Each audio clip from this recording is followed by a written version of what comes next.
amongst Parslow and Mr. Clinton. Can't wait. Speaking and exposing corruption each and every day. Yeah, yeah, yeah, yeah, yeah.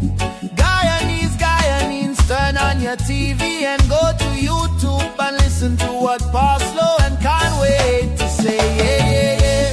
Whole day we are calling for Parslow and Clinton Conway. They teach and educating, exposing the things in the system. We need a better Guyana for the little boys and the children poor. Slow and Clinton Conway. All the money they get, 2.2 billion. Hear me when I sing. Yeah, yeah, yeah. Oh. And they would have gotten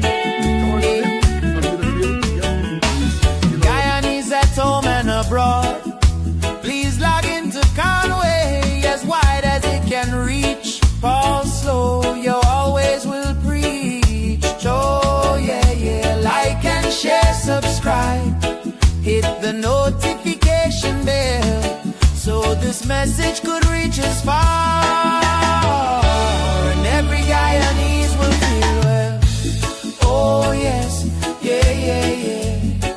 Parslow and Clinton Conway. Paul and Conway, every day.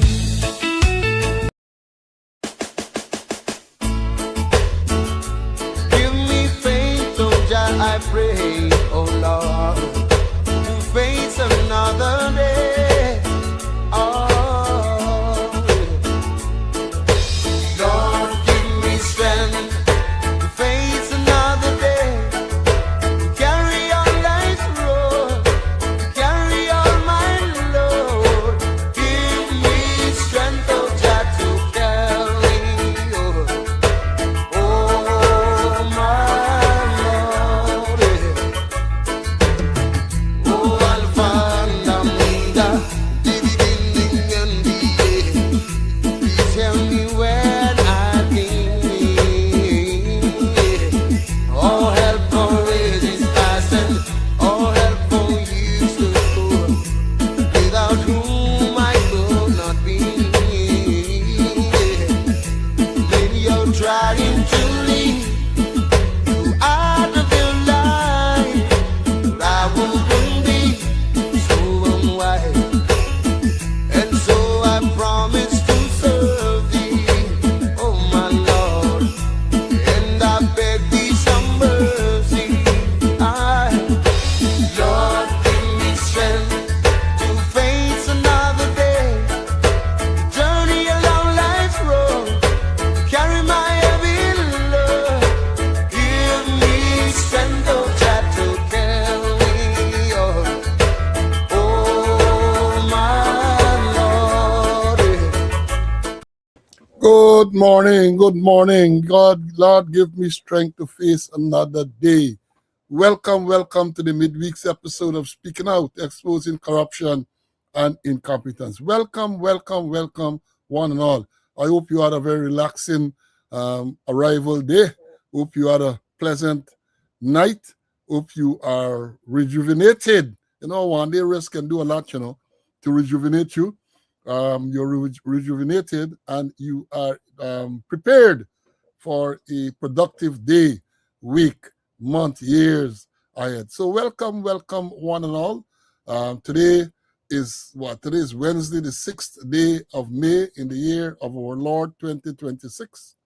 Another great day that the Lord has made. Let's rejoice and be glad in it. Let's give praise and thanks to being in the land of the living. It is a privilege to be in the land of the living, and we remind you that you should never, ever forget that. Never take that for granted. So here we are once again, and we will tell you, share, let them know that we're on. The regulars know the timings and so on. The regulars know that we come on Mondays and Wednesdays at 11 o'clock Eastern Standard Time, which is the same now as Guyana time, and on Fridays at 4 p.m. The regulars know that.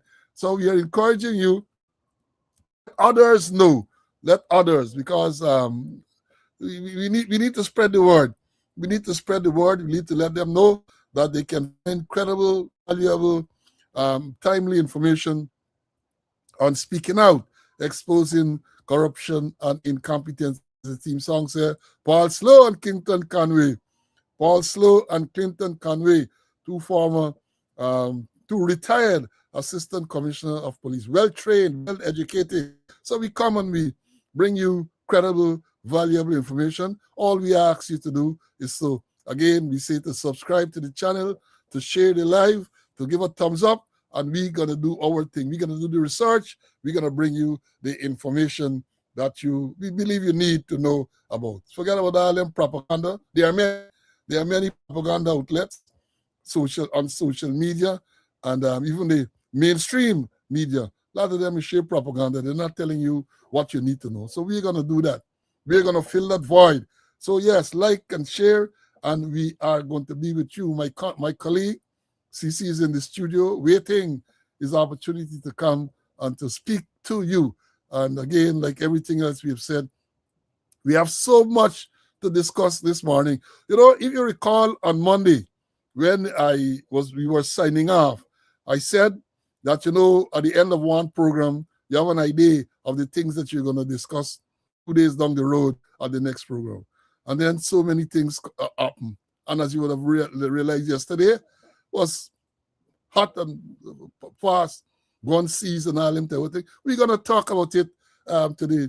We are going to tell you what the law is, and we're going to analyze. We know a lot of people reach out to me to say, I hope we would address this. So I posted a notification yesterday telling you that we are going to address it, and that's going to be one of the main things we're going to address this morning. But in keeping with the normal protocol, what we're going to do, we're going to acknowledge quickly those who came in early, and then we're going to move straight into it, make the announcements, and we're going to move into the main issues of today. He's back at number 1. Barled come down from the hill, maybe from since yesterday afternoon. Back at number 1. Wayne there next, Ian, Lucius. Then we have an Ambassador B. I know who this person is. I can't recall seeing the person before, so welcome. Peter is here. Barbara, Kenneth, all the way from Maryland. Ulrich, where's them in the house? Claire, Winston, and Winston is all the way from in California. Then we have Joan from New Amsterdam, Carl, Carlton, my squad mate, 9430, Marcia, Felicia, Nicola.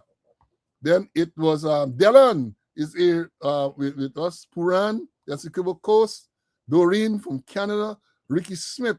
Then is Aubrey. Aubrey's from Canada also, Emerson, Norville, Siobhan, Grantley, Umi is here. Then is this is Phillips, Rosalind, Courtney, Joy, Desiree, and Desiree is in Georgia. Jordan from Georgia this time around.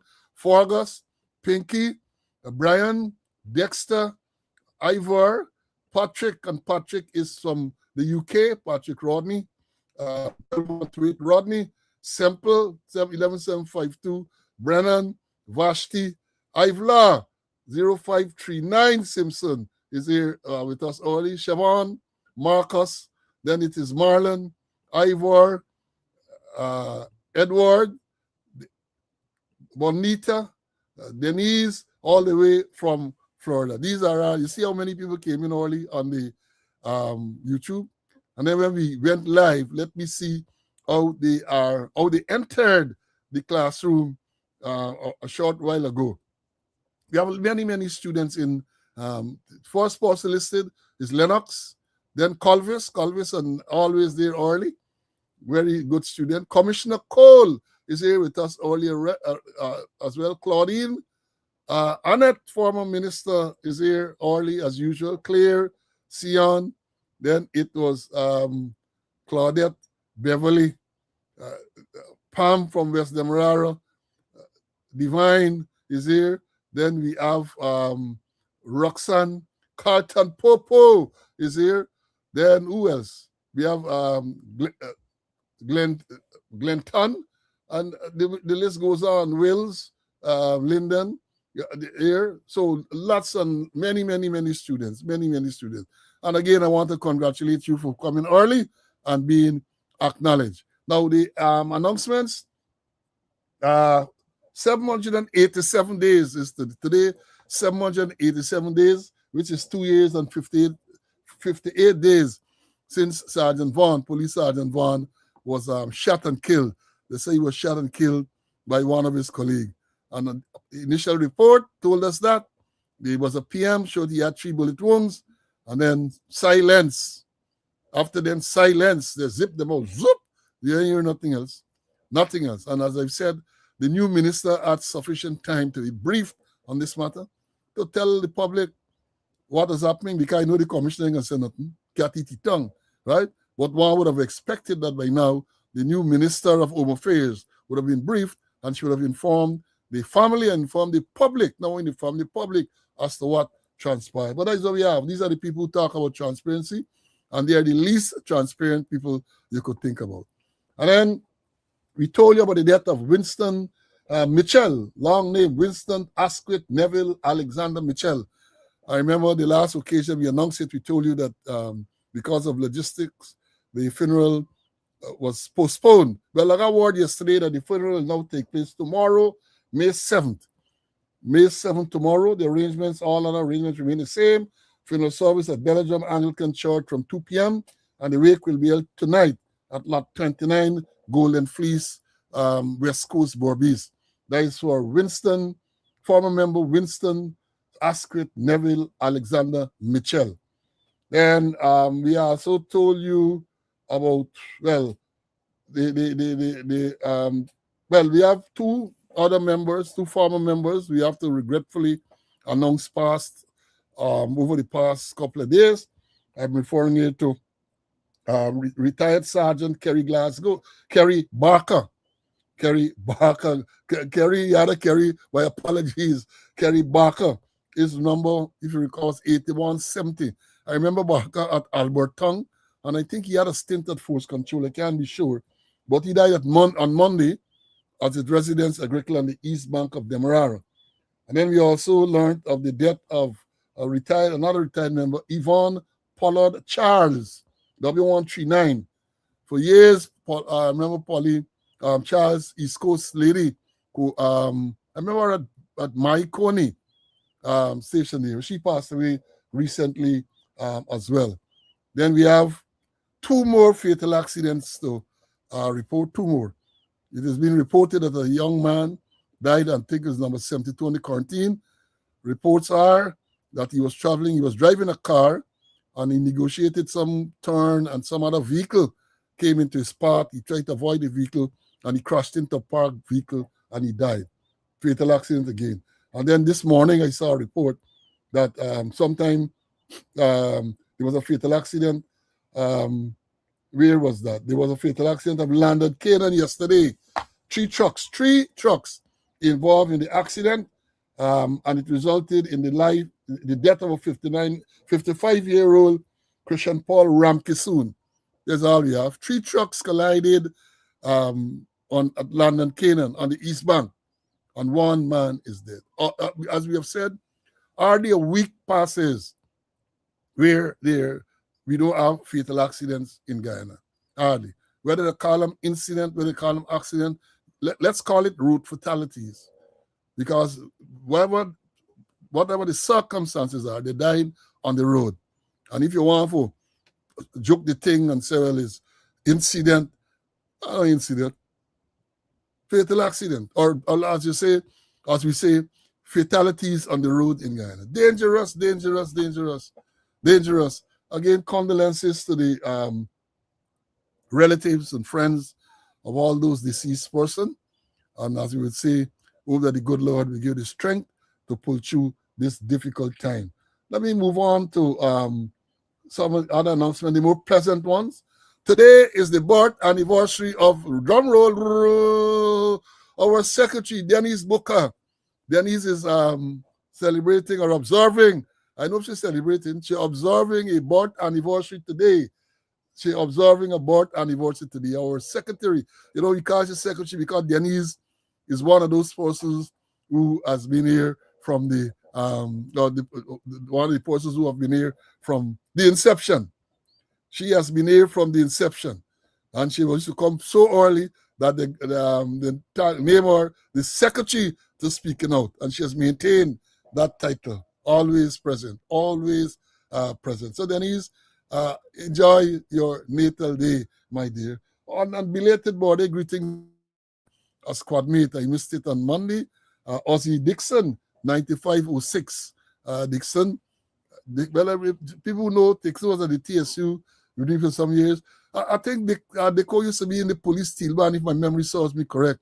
9506, Ozzy Dixon. I think he used to be in the police steel band. So he had a birth anniversary recently, and therefore congratulations to him as well. Let me bring in CC, and then we're going to make a few more announcements, and then we're going to move into the main subjects. CC, good morning. Hope you had a relaxing arrival day. Yes, I had a very relaxing day. I didn't go out anywhere. I was home, and I enjoyed the day.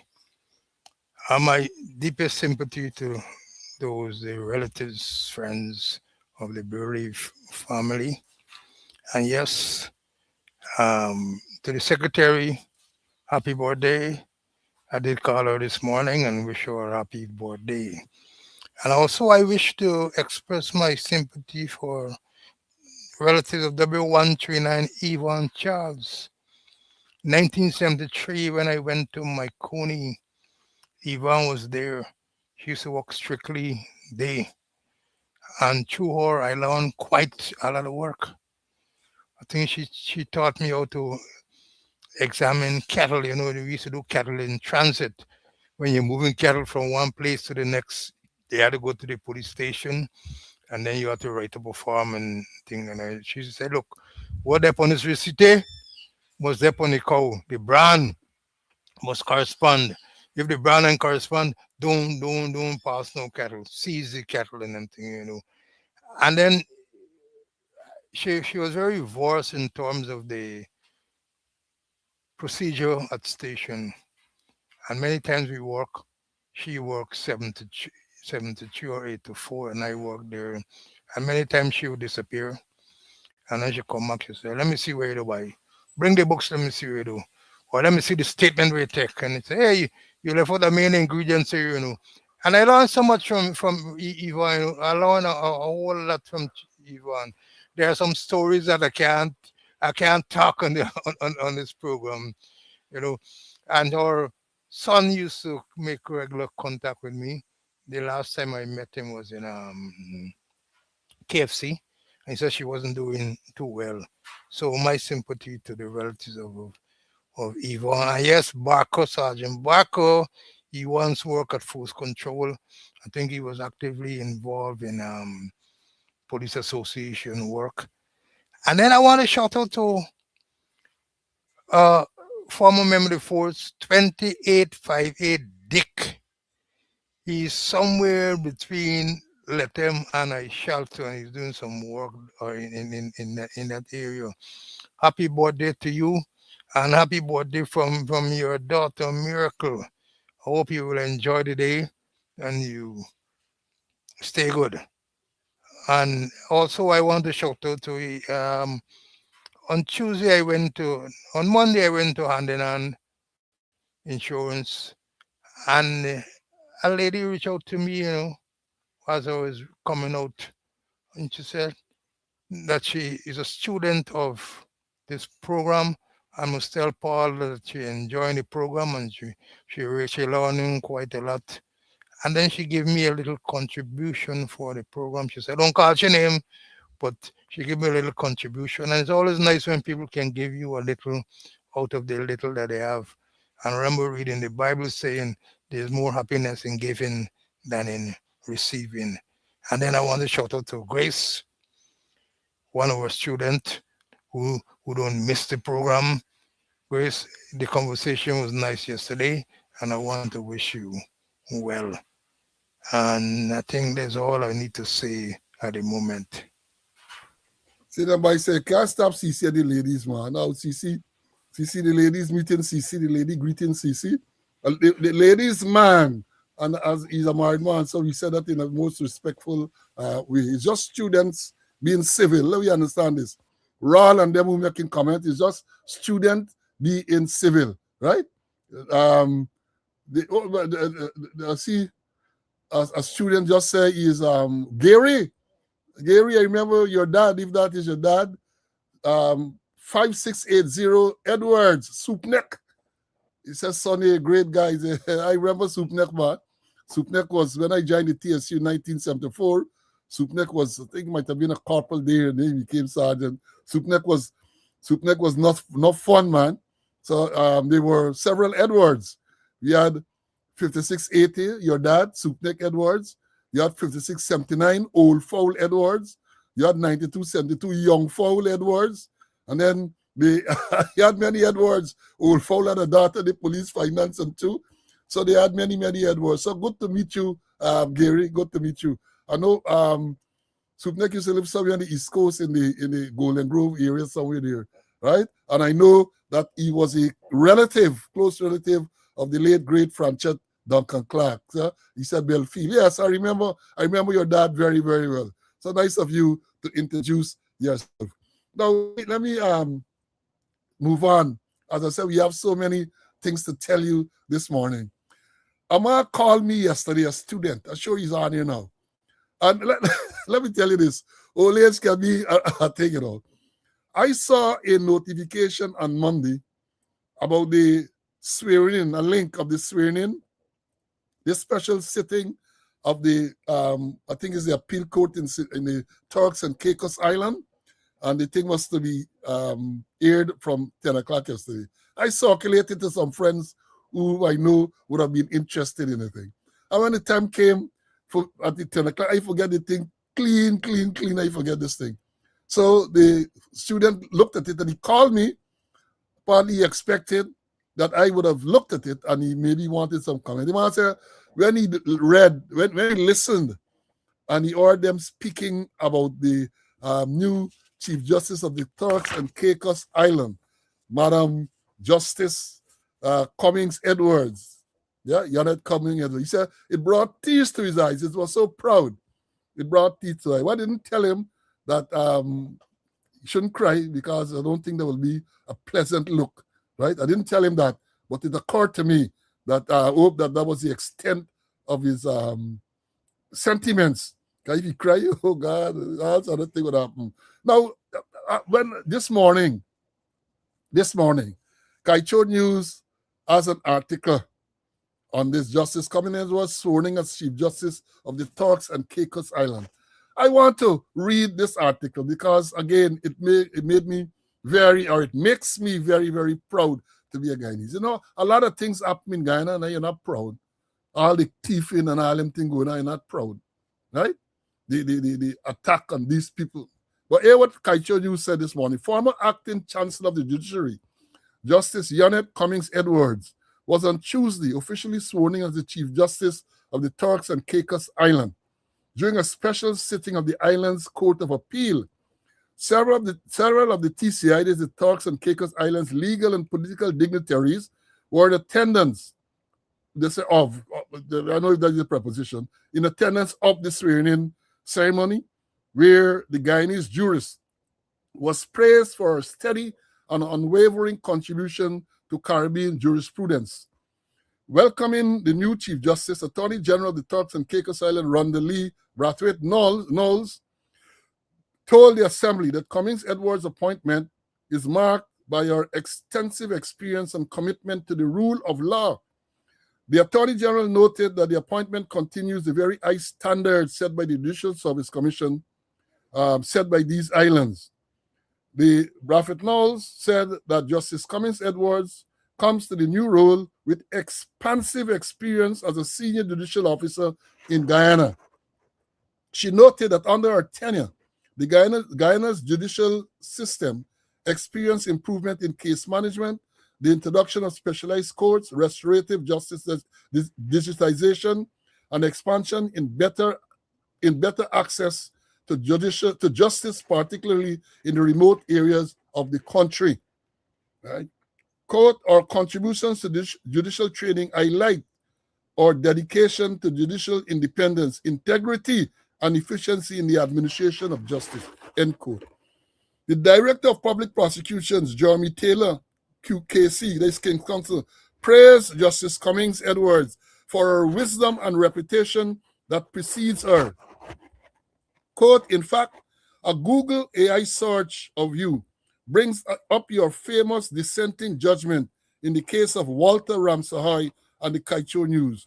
You have imparted some truth there in jurisprudence to which you have a material and significant contribution, end quote, he told the judge.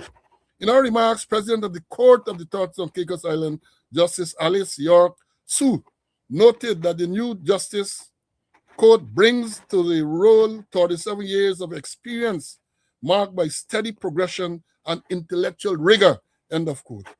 Quote again, Madam Justice Edwards has showed unwavering support to the public good.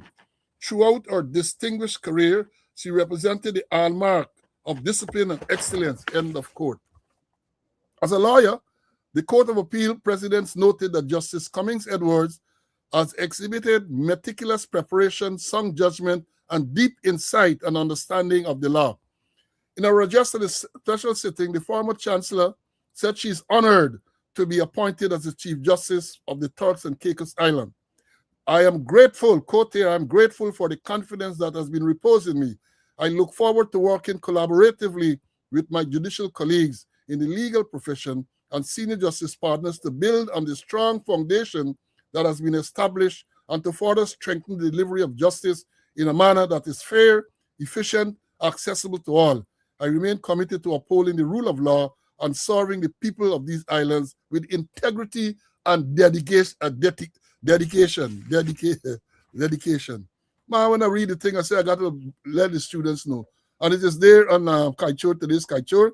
So again, big congratulations to Justice Cummings Edwards on her appointment. And let me tell, because I see, you remember when the appointment was made and it was announced, some of them dancing jagabats, they make the point, she was acting chancellor in Guyana and she got to the court talks and Caicos, and now she's Chief Justice. So there's a demotion. They made the argument, you know, but let me tell them, because I do the research. They say the highest judicial position in the Turks and Caicos Island is the Chief Justice. The Chief Justice serves as the head of the judiciary, overseeing the administration of justice in the Supreme Court and Magistrate Court, and is appointed by the governor as demonstrated by the appointment of Justice Cummings on the 1st of May 2026. Right? So we understand it. And then a note here, they say in the Turks and Caicos Island, they say while the Chief Justice leads the local judiciary, the final court of appeal in the Turks and Caicos Island is the Privy Council. Right? So for them who they think in there, she is leading the judiciary. She's the head of the judiciary. In Guyana, the head is the chancellor, but in the Turks and Caicos, it is the Chief Justice. So let me enlighten them goat-headed people, but they making us other comment on social media, but are being demoted. And don't talk, I ain't gonna go into remunerations here now, because you look at that. A fantastic package, right? And I guess less or no political interference. I think that's the key to this whole thing. Madam Justice will be allowed to do her work without any political interference, as is alleged to have taken place in Guyana repeatedly. That is what. And don't forget the way in which this corrupt PPP government treated her, you know. They forced her out of office, I'm saying that the evidence suggests that. Because she went on leave, and somebody, the current acting chancellor was acting for her. And when she resumed leave, she resumed and turned out to work, right? Then one big controversy. Then the president tell me that she seek early retirement. Yeah, seek early retirement, you're going to leave. You went on your vacation leave. You resume. Not only that you resume in terms of coming back into the country if you're out, but you reported to your office to continue working. And then you're told, then you're going to tell me that she was forced out of the office. I maintain that. She was forced out. But you know, they say when one door is closed, many more are open. And the ones that are open are wider, less stressful, and with a better package. So again, congratulations to the honorable. And this word can be used when we speak about the Justice Cummings. Honorable. You know that they're in Parliament and there's got to tell you honorable men. No, them not, some of them not honorable. They're not even honorable. They're in the blasted crooks and criminals, pedophiles, rapists, all sort of thing they get to the place there. Thieves. Alibaba and the 40 thieves together. So yeah, congratulations to Justice Janet Cummings Edwards. I'm sure CC would want to say something too, so let me give you that opportunity. CC, I couldn't pass this up. When I saw it, I felt so proud. I said, they could say whatever they want to say. Those in Guyana, those jagabats. But at the end of the day, the lady, they said her reputation preceded her. So they know what they're talking about. And I remember earlier they had said that there was an extensive process and she emerged as the most qualified candidate. So again, congratulations. CC, go ahead. Yeah, congratulations to Justice Cummings. And I know well, she was a high class legal luminary. And I remember when we had to do a 1 year special, when Larry Lou said, we must do a 1 year special prosecutor course. And I had to run to her. Yeah, because that course mirror the 1 year the student that they do at the University of Guyana. And she was extremely helpful. And even our courses, she was extremely helpful for the police there. And when we had to do legal issues and so, she was there for us. And a very, humble woman, despite her distinguished work that she was doing, very, very humble. And as you mentioned, Paul, they force her out. They force her out, but we lost her. But the Turks and Caicos and the wider Caribbean has gained tremendously from for her. So we want to again congratulate her, and it was nice of you to read that article in the Kaichur News about Justice Cummings. Congratulations to her, and I want to wish her all the best. I know she's going to do extremely well, and I'm looking forward for her decisions coming up. But this government that we have in Guyana, they make sure that she left unceremoniously and left before time when she should have been properly appointed in the position that she was acting in. Yeah. There's got a Jagabat that's come, and the Jagabat coming. I think he's a regular Jagabat on them program.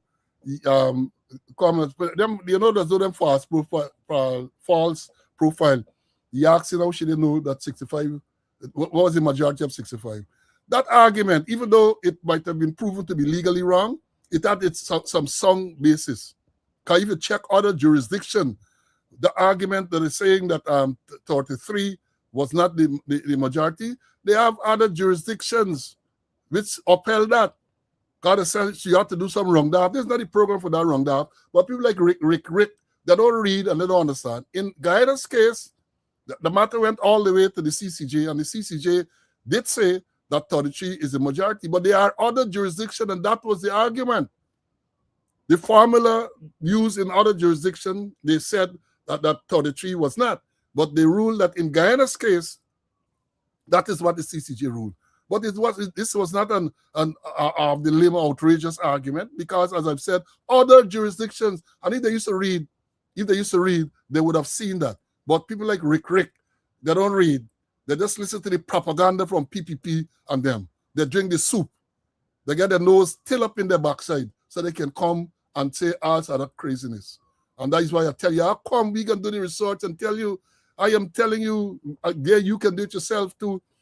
The argument was based, that 33 was not the majority, was based on decisions in other jurisdictions. But then they ruled that it was not so in our jurisdiction, right? So they come with a foolishness. And already for y'all, I put on my pink shirt, and some people say, they say only real men wear pink. But when you put on pink, sometimes I did me abusing mood this morning. So y'all come with your stupidness, right? Y'all come with your nonsenseness, and I gonna adjust y'all. They're in the mood today. Now, as I said, congratulations to Justice Cummings. And let me say,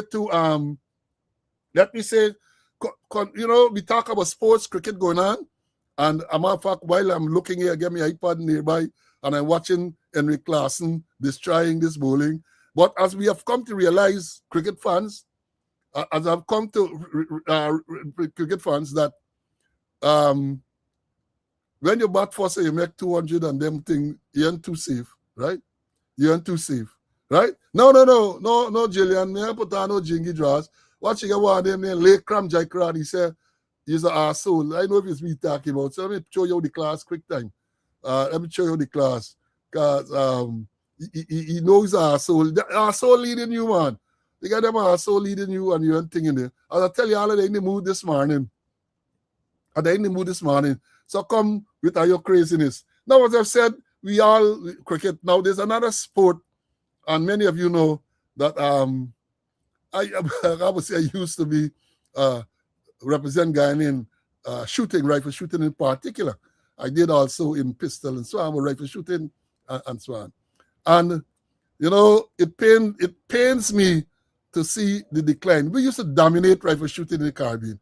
Over the past weekend there was the West Indies Full Bore Shooting Championship shot in Antigua and Barbuda. Guyana went there and they lost to Antigua, who were able to retain the trophy that they won last year in Barbados. Congratulations to the Antigua and Barbuda team. When I look at some of the scores turned out by some of the shooters, I say, as old as I am and as inactive as I am, give me 1 week and I can shoot better than that. Because them scores, some of the scores I see, I never in all my years, even when I was a rookie shooter, I never shot so badly, right? And let me say this. Since you allow me a little 5 minutes to deal with this issue, it is dear to me. This government, now they get a Ministry of Sports with 2 ministers, Charles Ramsden Charles Ramsden Jr. and Jacobs, right? And there's no indication they're doing anything to improve sport in Guyana. They concentrate on maybe cricket and you hear about the Global League and all them type of what we call laundry cricket. They concentrate on that, but they have other sports that they pay little attention to. And let me say this without any fear of contradiction. Over the years, rifle shooting has been one of the most successful sports in the Caribbean and further afield. Rifle shooting. I think the only other sport that can match the Rifle Association in terms of medals and performance would have been squash. Only other sports. Rifle shooting was far ahead. Squash thing when talk about medals and so on. But the support is not there from the government. I understand something last year. Just to show you how people politicizing everything. The patron of the rifle club, the Guyana National Rifle Association, is the president. It has always been so. The president is the patron. So you had Mr. Granger, even Jack Dew, they were a patron of the club. Last year, before the run-up to elections, they want votes and so on. So they had a meeting with the executive members or some of the executive members of the Rifle Association, and they presented them with a 26-seater bus, right? 26-seater bus they presented them with. And when I was told, I asked the question, what are you going to do with 26-seater bus? What are you going to do with this bus? How would this bus improve the fortunes of the Rifle Association? Because we saw the dwindling fortunes. You had some stalwarts like Richard Fields, Dickie Fields, attorney at law, senior counsel, he passed away. Recently, you had Ransford Goodluck, another outstanding shooter, passed away. You had another outstanding shooter, Mahendra Prasad, got ill and couldn't take part. So you could have seen then that the writing was on the wall and the dominance that we once held. We have to be careful. So I asked, why? What the Rifle Association can do with a bus? What they expect you to apply the roots and make money? What are you going to do with this bus? Well, it's just politics. It's just politics. The bus was presented. I don't know where the bus doing or what they're doing with the bus. I don't know, right? But I recall, let me say this to them, cadets, listen. I recall when I started shooting around 1977 thereabout, right? Competitively in the club. We had the GDF, Guyana Defense Force, was so involved that they provided ammunition for us to go and shoot. So you hadn't to buy your ammunition. The club, the Rifle Association, had what we call club rifles, so that when you get in, you can get something to gears and so on to start you off with. And over the years, you acquire your own stuff because rifle shooting is an expensive sport. The most disciplined sport there is. I say that again without any fear of contradiction. The most disciplined sport, rifle shooting. And that is something that they should encourage, discipline. When you go to the UK, I've been to the UK to shoot at Bisney on several occasions. You see the college students and you see all them involved in clubs and coming. And I said to the people who spoke to me about this, boss, I said, well, why y'all didn't advocate or make representation for the government to provide you buy some rifles, 2-3 rifles as club rifles, so that you can encourage the younger people to go and to shoot. The rifles are there for them to use. You'll get hand-me-down jackets and so on for them to use. You can also budget for ammunition to be provided at a reduced, even not free, at a greatly subsidized cost to encourage the sport. No, they didn't do that. I remember back in the day, as you long before my time, QC, other cadets, people like the same Richard Fields and them, started shooting from the QC cadets. So we said that, we didn't do that. When I started shooting in 1977, as I've said before, it's club stuff, rifle, I got a whole jacket and a couple things and so on. And then it's not until 1985 when I was selected on the West Indies team to go to England, myself and Good Luck, that we were able to go and pick up the force rifle. All the time was hand-me-down. As a matter of fact, there's a story. When we got permission we ordered the rifles to be made, because those things are custom-made. We ordered custom-made rifle. And we were lucky when we applied to the Bank of Ghana to get it for an exchange. About 600 and something pounds in them days, right? Enough money. But I took a loan from the police credit union, and we go. As the tournament was coming, at the time was coming for us to travel to England, and finances so tight, we sent a notation to the guy who was building the rifles, a man named in England, Ken Chad, and said, look, don't ship the rifles, because we were trying to save the shipment costs. Don't ship the rifles. We are coming to England, and we're going to collect the rifles. That is how it was. And until 1985, so you had club rifles.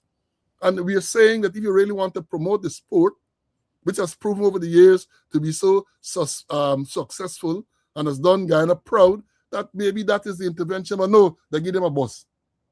They give them a bus. And so therefore, I am not surprised when I noted that we have lost our dominance. But way back, let me tell you this, way back, people who know, follow the sport and not know, they can't stop Guyana team. For a number of years, we dominated shooting. We dominated rifle shooting, both the short range and the long range. I think we're going to still maintain some dominance in the long range. And when we talk about long range, folks, we're talking about 900 and 1,000 yards. In shooting, we talk about short range. The short ranges are 300, 500, and 600 yards. And long range is 8, even though they hardly use 800, 900, and 1,000 yards. Yeah, so I'm saying this to them, for the people in the Rifle Association and the government. If you want to expand and ensure that the name of Guyana is kept flying in sports, rifle shooting is one of the sports you have to invest in. And not big investment. You buy 2-3 rifles and some club gear. How much it going to cost you? Put aside some of the money where you are thieving, man. Right?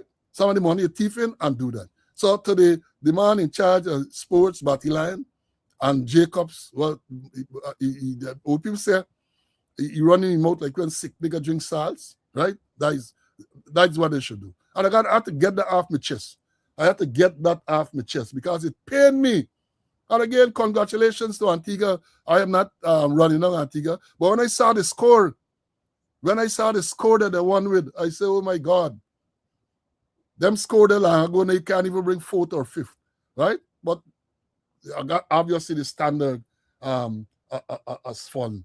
And before I move on, let me remind y'all that we are heading to almost 1 month since that vehicle, since the minister's son is alleged to have driven that vehicle into the trench government vehicle.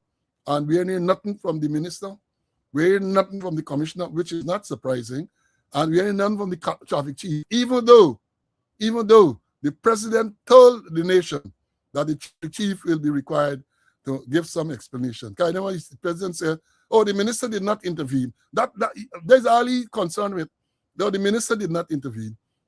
Apparently he ain't concerned with the fact that this minister's son, who as far as we know is not a government employee or a government official, drove a government vehicle and damaged the government vehicle. That seems not to have been a concern for the president.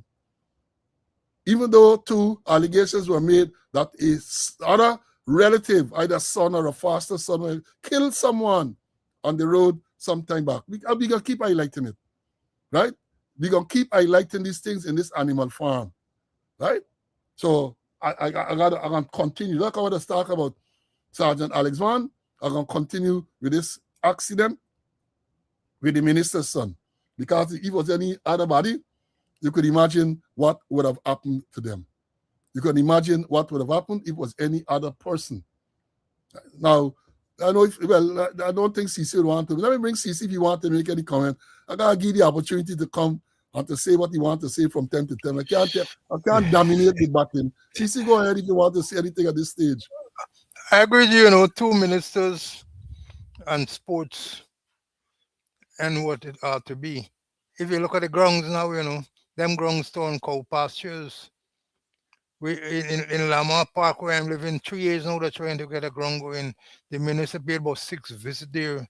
I think he was there recently and he said he's going to finish it. But it's an ideal place for the GDF to do jungle warfare, It will be more effective for the GDF to come at this ground, attacking the ground in Lamar Park and do jungle warfare.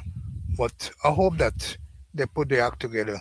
But the minister didn't intervene, but she got and she carried her son, who, understand at the time, appeared to be under the influence of drinks or drugs. She got her and she carried away. And then the president says he asks people to think. And the president don't use the words as presidential words. He asking people. You got to instruct. You got to order. You got to direct. But no, you asking. So asking is, I said before, this body relationship. So people don't get time for waste with the president. You asking the traffic chief. I have directed the traffic chief. I have instructed the traffic chief. Huh? And I've ordered the traffic chief. But now we asking people to do things. It can't work. But they need to do much more in terms of sports, right? And these grounds that they got by the place there, they got to deal more with grounds so people could get chance to practice, to play there, In my area, them guys playing cricket on the road, they're playing football on the road, they're playing basketball on the road, all because they don't have a proper ground. The minister was there last week, talked to people, he promised, but he been promising years and years ago. So I hope that they get the act together and they will make sure that the grounds so that people could participate in sports will be in order. Yeah, promise is a comfort of fool. They say promise is a comfort of fool. When I talk about sports, I remember back in the late 70s and 80s, Guyana dominated amateur boxing in the Caribbean in particular. Dominated. And let me remind them that the only medal we have ever been able to get at the Olympic level is a bronze medal by boxer. I think he was bantamweight, Michael Paris. Only medal we ever got at the Olympics, bronze. All them small islands, all them islands getting silver, getting gold, and all this type of thing. Never. Even look, we participate in Commonwealth Games, right? I have had the good fortune of attending 4 Commonwealth Games, right? And what happened? We get medals, gold medals there, but very few. Pompey, then you had the triple jumper and a couple other people, very few medals in a whole. Because Pompey did get gold in Manchester, I think, and then 4 years later when we went to New Delhi, I think she got a bronze, Ali and Pompey, in our event. So they're not dealing with this thing properly. St. Lucia, small St. Lucia, Olympic sprint champion. Well, don't worry about Jamaica. Jamaica dominating. Trinidad, Barbados, Kirani James from Grenada. We were dominating because I'm sure the government has a policy to make sure that these people are supported. But what we doing? You got a stadium, probably the only synthetic track in around. They came Lenora. They play politics, where most of the athletes will be in Region 4 and them type of thing. They took it to Region 3, one of the stronghold, and they put athletics track, put synthetic track there. So you and then check the records, see how many athletes they have coming out of the region. So in other words, telling you, if you want to train on the synthetic track, you have to leave Georgetown Region 4 and travel to Region 3 to train.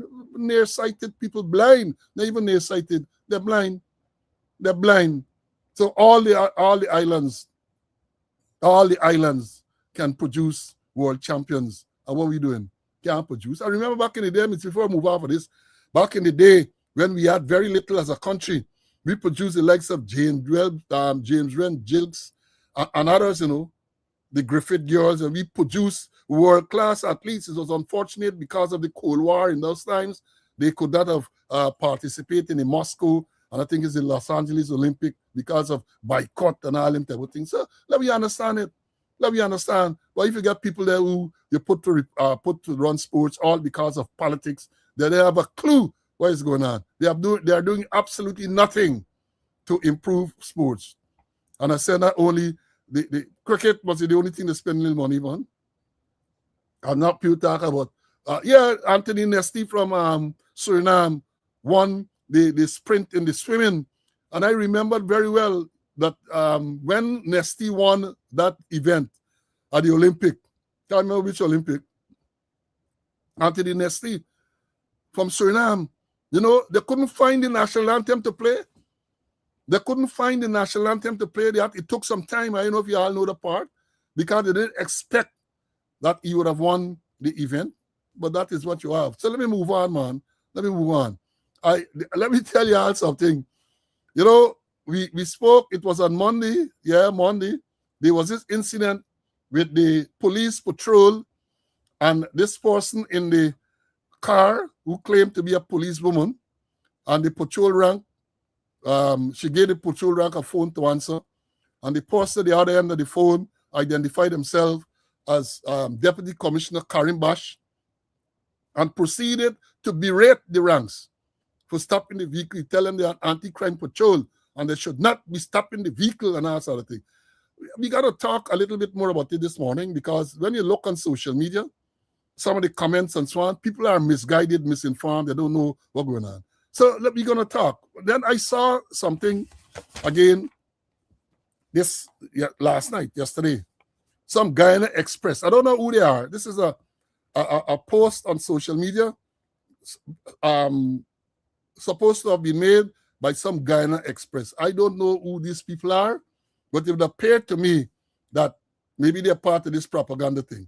Hey, what I say, very short. They say OPR asked to investigate leaked recording of phone conversation with senior police officer. The Office of Professional Responsibility has been asked to investigate the suspected recording and subsequent leakage of a telephone conversation involving a senior officer of the Guyana Police Force. The incident reportedly arose during an anti-crime patrol when rank stopped and detained another police officer requesting documentation for both the vehicle and the driver a traffic stop. The incident occurred in the Timeri squatting area, East Bank, Demerara.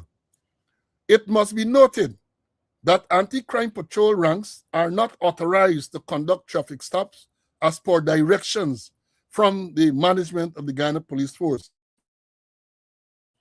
During the encounter, the driver placed a call to a senior police officer after it was alleged that the ranks were soliciting financial inducement. It is further alleged that one of the ranks of the anti-crime unit then took steps to record the private conversation between himself and the senior police officer. The recording, along with interactions among the ranks, was later circulated online. The official investigation to the matter is expected to commence shortly. When I read this thing, I say, well, you can't cusp on this program. But this what I write here deserves a lot of fancy expletives, which I know, but I said this is not the type of program. Because you want to tell them about the MS, and the MS is not medal of service. You want to tell them about the Fs and all them type of thing you want to tell them. First of all, the investigation according to them is focusing on the leaked recording, not actually what happened, that this rank, according to what the people said, tin vehicle, the rank can't produce a driver's license, and the inappropriate intervention of the senior officer. That is not the focus of this investigation, according to them. That is not the focus. Go on. They're going to tell you they're going to investigate a suspected recording. Oh my God. Is a suspected recording? Huh? Where they get these people from? Where they been to school? IFLAC or Palmyra? They're talking about a suspected recording. It is a damn recording. It is a recording we all saw and we heard the recording. Then they go on to say, and this is the part that got me pissed this morning.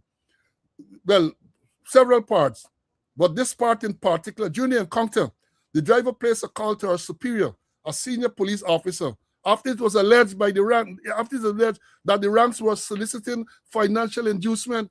We all saw the tape. We all think nothing of the sort.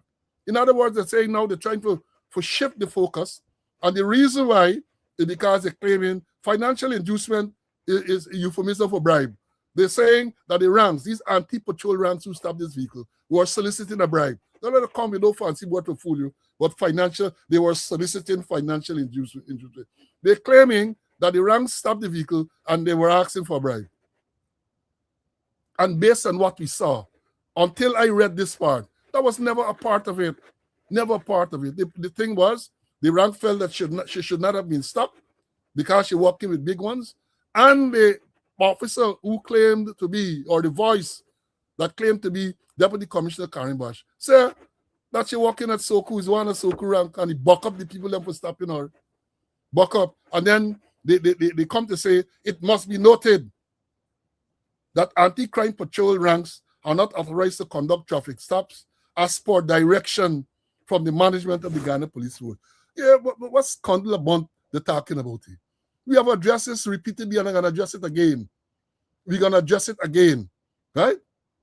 Any rank can stop vehicles under the correct circumstances. The law, chapter 61, gives them that power.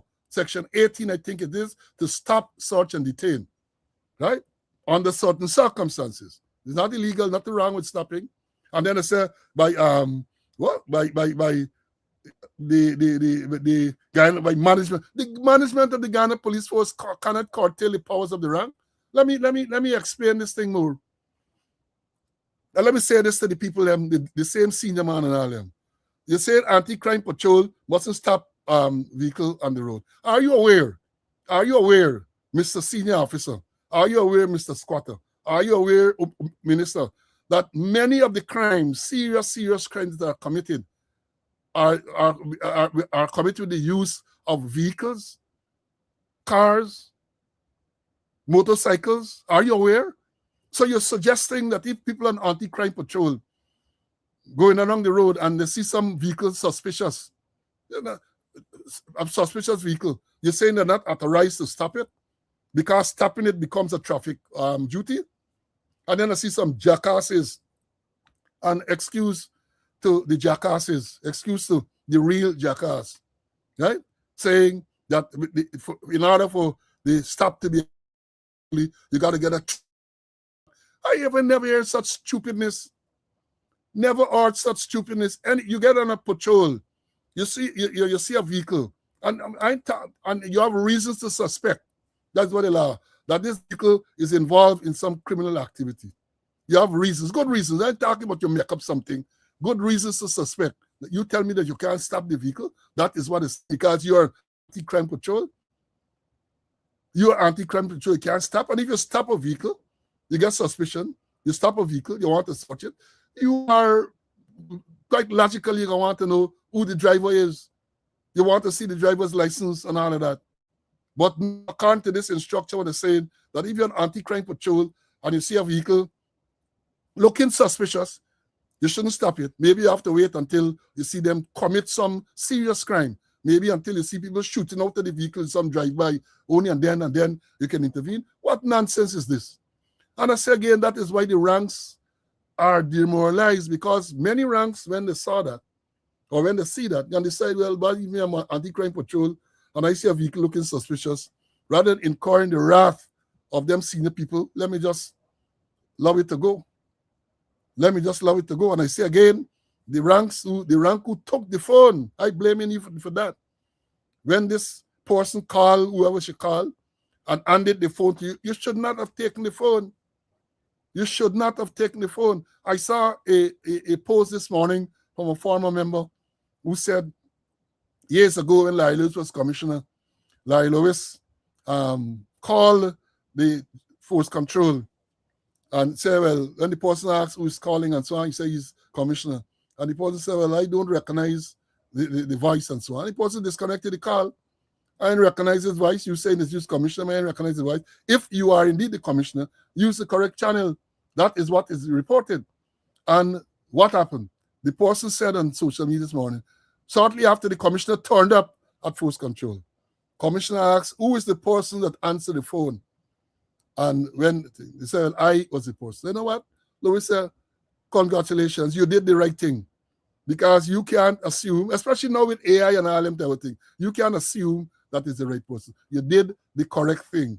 That is what the Commissioner Lewis told the rank at force control. That is what is reported.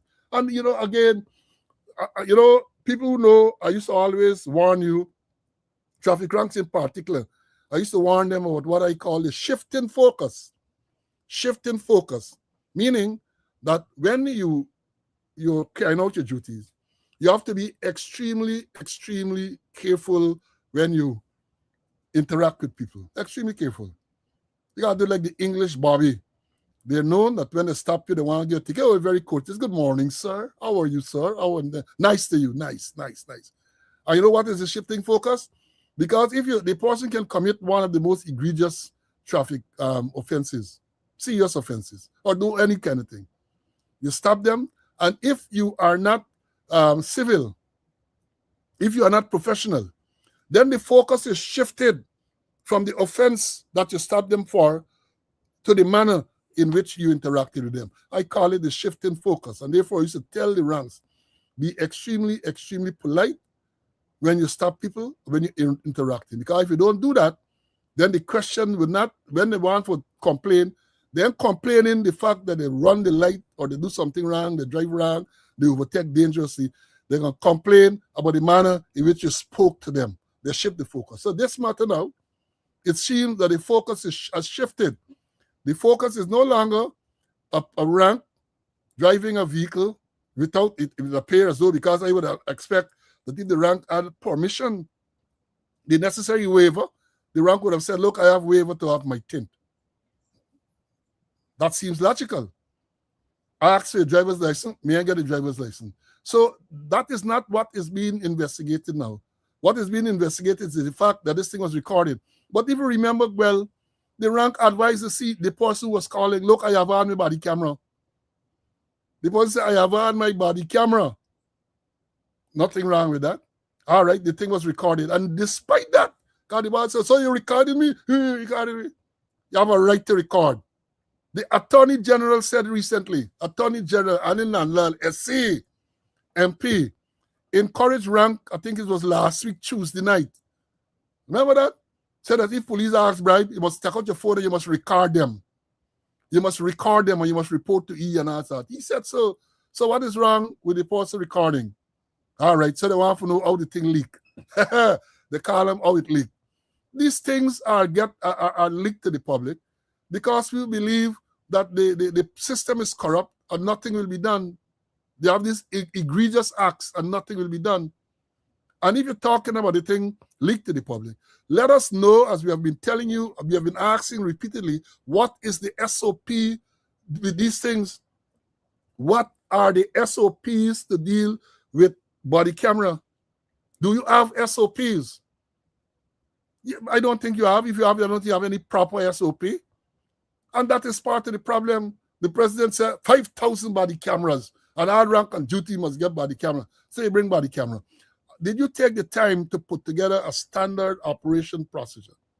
How this should be operated, comprehensive, from the issue, charging, recording of information, all them things. Did you ever sit down to put together something? I don't know. I don't know. And that is part of the problem. They always put the cart before the horse. So they're going to try to intimidate the ranks now and say, well, they're investigating how the thing was leaked. And I said on Monday, and I'm saying again, we know the system run, they're going to want to victimize these ranks.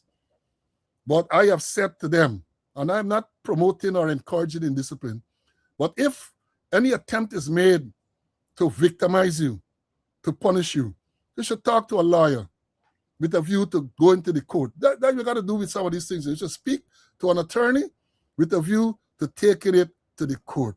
You can't sit down and take this bullying. You should not. And again, I say I'm not encouraging indiscipline, because many times you might be wrong. If you're wrong, you're wrong. I will whoop your chest and take your blows. But in cases where you are not wrong, you should not allow to be bullied by people who are senior to you, or even people outside the system. Should not allow. Let me bring in CC for him to obviously on this matter. I know he has a lot to say too. CC, go ahead, man. This thing is very upsetting. Where the man people talking about suspected recording, and all of a sudden you hear now that the ranks who stopped this vehicle were soliciting financial inducement. Go ahead. Yeah, I read that thing, and the last episode I spoke about the law in terms of the power to stop, search, and detain. And this is not Conway saying or Parslow saying. I'm reading out from the law, section 18 of the Police Act, chapter 16:01. The power to stop, search, and detain aircraft, vessels, vehicle, or, let me read it. Any member of the force. It is any member of the force. In that about traffic, in that about anti-crime, and any member of the force may stop, search, and detain any vehicle, vessel. It may somebody detain any aircraft, vessel, or vehicle in upon which there shall be reason to suspect. I might use what I put the word. Reason to suspect that anything excuse me, stolen or unlawfully obtained, or that any person suspected of having committed any indictable offense may be found. And he may also stop, search, and detain any person who may be reasonably suspected of having or conveying in any manner anything stolen or unlawfully obtained. And there's not traffic walk. There's not traffic walk. You say you could stop, search, and detain, but there must be reasonable suspicion. And it talk about the thing being conveyed and persons conveying in a manner anything stolen or unlawfully obtained. So there's a law. So I know what they're saying, that the police saying they can't do those kind of things there. It is written, it is in the law there. And it talk about any member of the force. And the critical thing is reasonable suspicion. You know what drugs they find in cars? Cocaine, marijuana. That day, I think it's Fort Wayne, that Wellard police station, they find a whole set of marijuana coming from Borbies in car. So you tell me you can't stop the vehicle if you have reasonable suspicion. And then again, they're talking about OPR investigating. The highest rating person at the OPR is a superintendent. The next rank on the stand is an ASP on probation. And if you're going to investigate this matter, we call all the thing leak. Isn't the leak how it leak? First thing, foremost is that you got to verify who was the person on the other end of the phone giving instructions to bank and say, get away from there, get away from there. You can't be doing traffic work. That you have to find out who was that person there. The person said he was Karimbash Deputy Commissioner. I don't know if that's true. With artificial intelligence and all kind of thing coming up, I don't know. But that's where if you're gonna investigate, you got to think, man. Then if you're gonna investigate, especially if you're gonna look under the Police Discipline Act, you say every alleged commission of a breach of discipline shall be investigated as soon as practicable by a member of the force not below the rank of a sergeant and of a higher rank than the rank who's alleged to have committed the offense. If it was in fact Karimbash, how could OPR investigate Karimbash? Even the Police Service Commission can't deal with Karimbash because the Police Service Commission dealing with from inspector to assistant commissioner. Anything else dealing from deputy commissioner upwards, it is the president and it's Article 225. Just allow me, let me read a little bit more Article 225.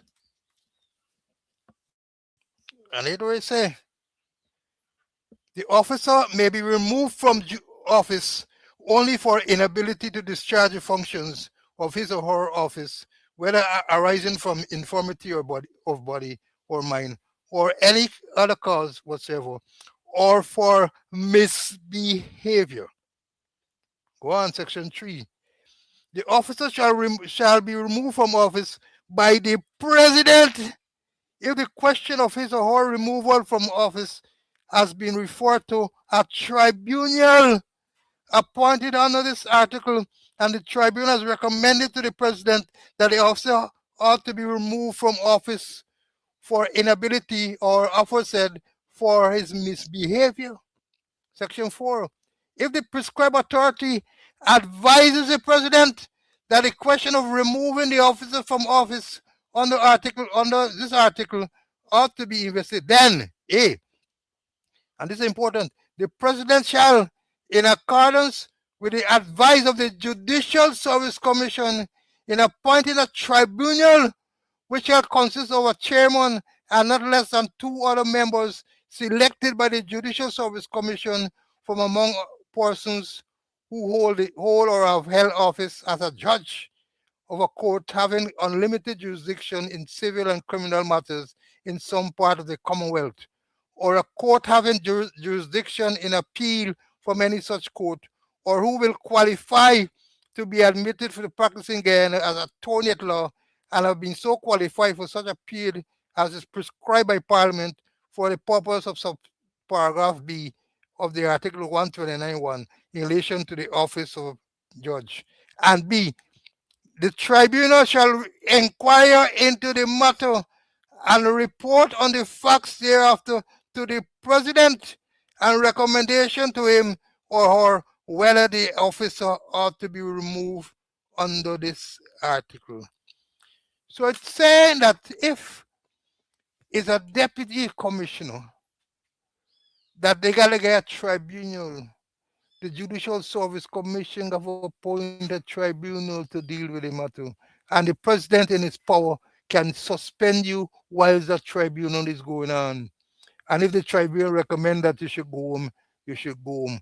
But the point I want to make is that in investigation, you can't get nobody from OPR if in fact Karimbash was the person on the other line to investigate Karimbash. It got to be the Judicial Service Commission on the advice of the president. So what they're doing, they're starting on the wrong foot. I'm not saying that it's Karimbash was on the other end. I'm not saying that Deputy Commissioner, although the person said he was Deputy Commissioner Karimbash. I'm saying if in fact it was Karimbash, well then in terms of investigating, the OPR can't go there the OPR can investigate. And in the Discipline Act, it's saying from the rank of a sergeant and of a higher rank than the rank who is alleged to have committed the offense. And that nonsense what they're talking about, talking about financial inducement. I listened to the tape, I watched the tape, and nothing of that came forward, nothing at all. So they want to put blame on the men, the persons there, the patrol there, that they were involved in they use fancy word in bribery.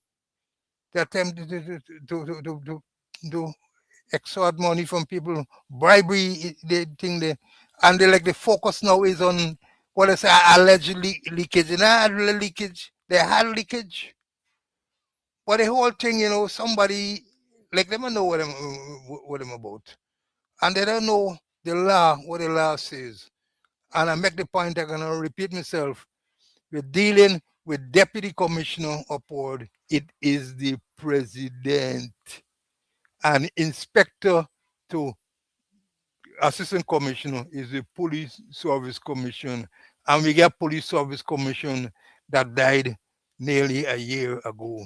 And the President can't appoint no Police Service Commission, perhaps because he didn't want to talk to Mohammed. Because according to the act part of it, he has to get meaningful consultation with the leader of the opposition, among other things, for the appointment of members of the Police Service Commission. So the whole thing is going haywire. So, and I'm looking out because I won't be surprised if they take certain action against that squad that was the anti-crime squad that was doing their work lawfully, and who stop a vehicle that they see highly tinted, and a woman there who said that she is a member of Suku. And then the person on the other who gave the police the phone, and the other person on the other say, "Get away from there! Get away from there!" You can't do traffic work. That is not traffic work. And even if it's traffic work, the thing saying any member of the force, as long as you have a reasonable suspicion. And here they talk about probable cause. Probable cause is an American term. In America, they talk about probable cause. But in Guyana, it is a reasonable suspicion that you could stop, search, and detain. Well said, well said. Let me say a few things there more on this same matter. As CC pointed out. Now, if a deputy commissioner, not having any specific any deputy commissioner is alleged to have been involved in any incident, nobody in the police force can investigate it. Let me understand it. The only thing a person in the force can investigate, where a deputy commissioner or the commissioner is alleged to be involved, got to be a criminal offense. Let me understand it clearly. Has to be a criminal offense. No one in the force, none, can investigate a deputy commissioner or the commissioner for any breach of discipline. Let me understand it clearly. Let's understand it clearly. You just can't. The Constitution does not allow for that. And Mr. Conway pointed out to you what the Constitution says. So let me understand it. If any action is to be taken against any deputy commissioner, and I'm not talking about only in this incident, any deputy commissioner, president, I think the prime minister is the person who triggers the mechanism according to Article 225. Article 225 speaks to it. And I know because when they wanted to get me a Conway off of the Police Service Commission, Mark Phillips wrote to us on the 19th of May, the anniversary coming up, first letter for us to show cause why he should not advise the president to have us suspended from the Police Service Commission. It's the same thing applies for a deputy commissioner. Same thing applies. And let me say this too. They talk about stopping vehicle and the police in the vehicle. Let me remind them that in recent times, vehicles driven by police ranks, vehicle driven by soldiers, vehicle driven by members of the fire service, I think vehicle driven by prison service, were stopped and found to be conveying narcotics, ganja, in large quantities. Let me remind you all about that. So when the person who proposed to be the deputy commissioner telling you, well, they mustn't stop because there's traffic, how those interceptions would have been made if they didn't stop them on the road? Oh, again, I tell you, these people just dunce, not ordinary dunce. They just dunce because they make these statements, and that is why they are going to be offended because it's claimed that this thing was leaked. Because they want to dwell in their ignorance, and therefore people would not have known, because they recognize the leakage of the thing now cause people to see how incompetent and corrupt they are. That is the issue. So they shift the focus now. They shift the focus from this, what they call unethical and inappropriate intervention by this person who purports to be a deputy commissioner. And I said now with AI and all of that, anybody can do anything, right? But this is, and therefore, that is why, if you're going to do an investigation, not OPR, one of the first things you got to confirm is that it was in fact the deputy commissioner. That's the first thing you have got to confirm, and then you go from there. Because we know the stops had been done. We know about the stop. We know about what we saw on the tape, but we cannot be sure whose voice it was. So therefore, the first thing you have to ask about if it's the voice. And then if you were to do that, I suspect that famous Jamaican singer, Shaggy, would intervene. It wasn't me. It wasn't me. You're going to hear Shaggy come in. It wasn't me. That is what I suspect. But let me move on because I got this gun story that we want to talk about. This gun story. But this gun story, let me alert you early. This gun story is a long story. And I don't believe we can finish it today, but we can start. It is important that we start this gun story. What gun story am I talking about? Many of us saw yesterday, right? Arrival day. Police swooped down on the residence of the opposition leader, Mr. Azuddin Mohammed. And they claim that they went there to seize his legal firearms. That is what they went to say. They went there to say they went to seize his legal firearms. Well, I got a lot of things to be discussed from that. I got enough to talk about that. Many things to say. Because then, let me pull up. I don't know, many of you may not have seen this, but let me let me tell you what are the reasons provided for the seizure of this firearm. And this is a letter that was sent by the commander. Before I go further, let me say this. This action yesterday, where the police turned up to seize the firearms, I think they seized 5, belonging to Azuddin Mohammed, the leader of the opposition, and his father. This action ought to have come from the politicians. Let me make it pellucid. Or as some people say, let me make it pellucidly clear. Right? Let me make it pellucid that the puppeteers would not have initiated that action. The divisional commander would not have initiated that action. That action, or the instruction to carry the action, would have come from the politician. I'm willing to bet my house on that. It would have come from the politicians. And why do I say that? There are several factors. I'll tell you all about evidence, I'll tell you all about evidence. These firearms, let me see if I can pull up these firearms.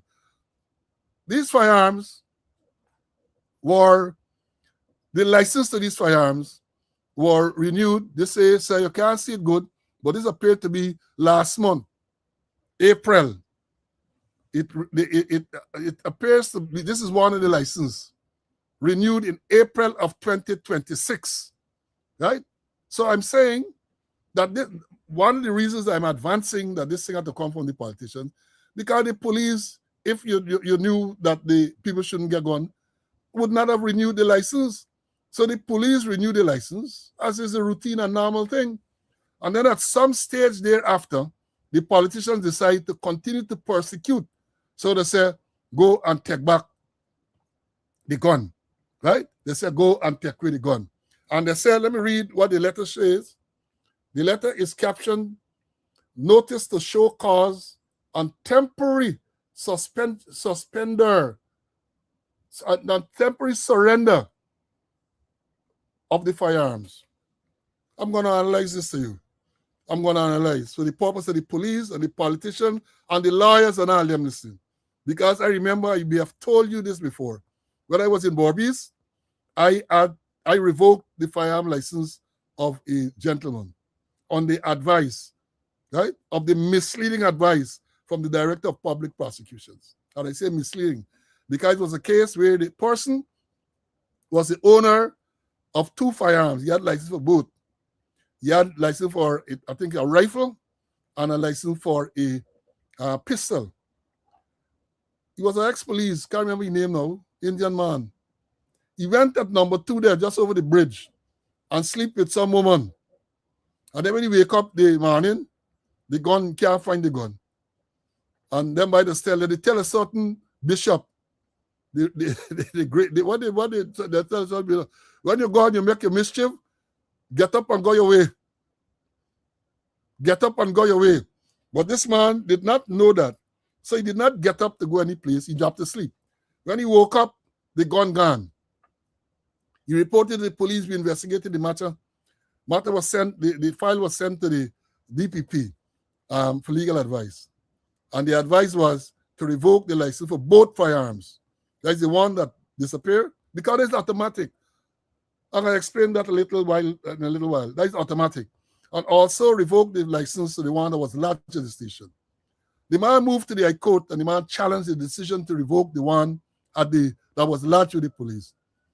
And I remember he was called there in the court. Justice William Ramlal was the man. He ruled in favor of the man. He said, but Commander, you can't do that. You ain't got no justification. He said, even if you have justification, you have to go through a process. There's a right to be heard. This man was not given opportunity.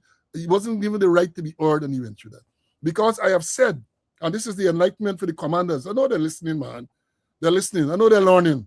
I don't want no payment because if you are giving money, the next thing I will say is obtaining credit by fraud. Once a firearm has been issued to someone and the firearm is reported lost, it is automatic revocation of that license, automatic, regardless of the circumstances. You have to revoke because the license relates to a specific firearm. And if you no longer have that firearm, you can't have a license for it. The circumstances might allow for the person to be reissued with a license, but it's have to be a license for the next firearm. This firearm, the license has a serial number.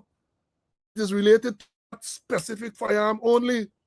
So once a firearm is lost, reported stolen or anything like that, it has to be revoked.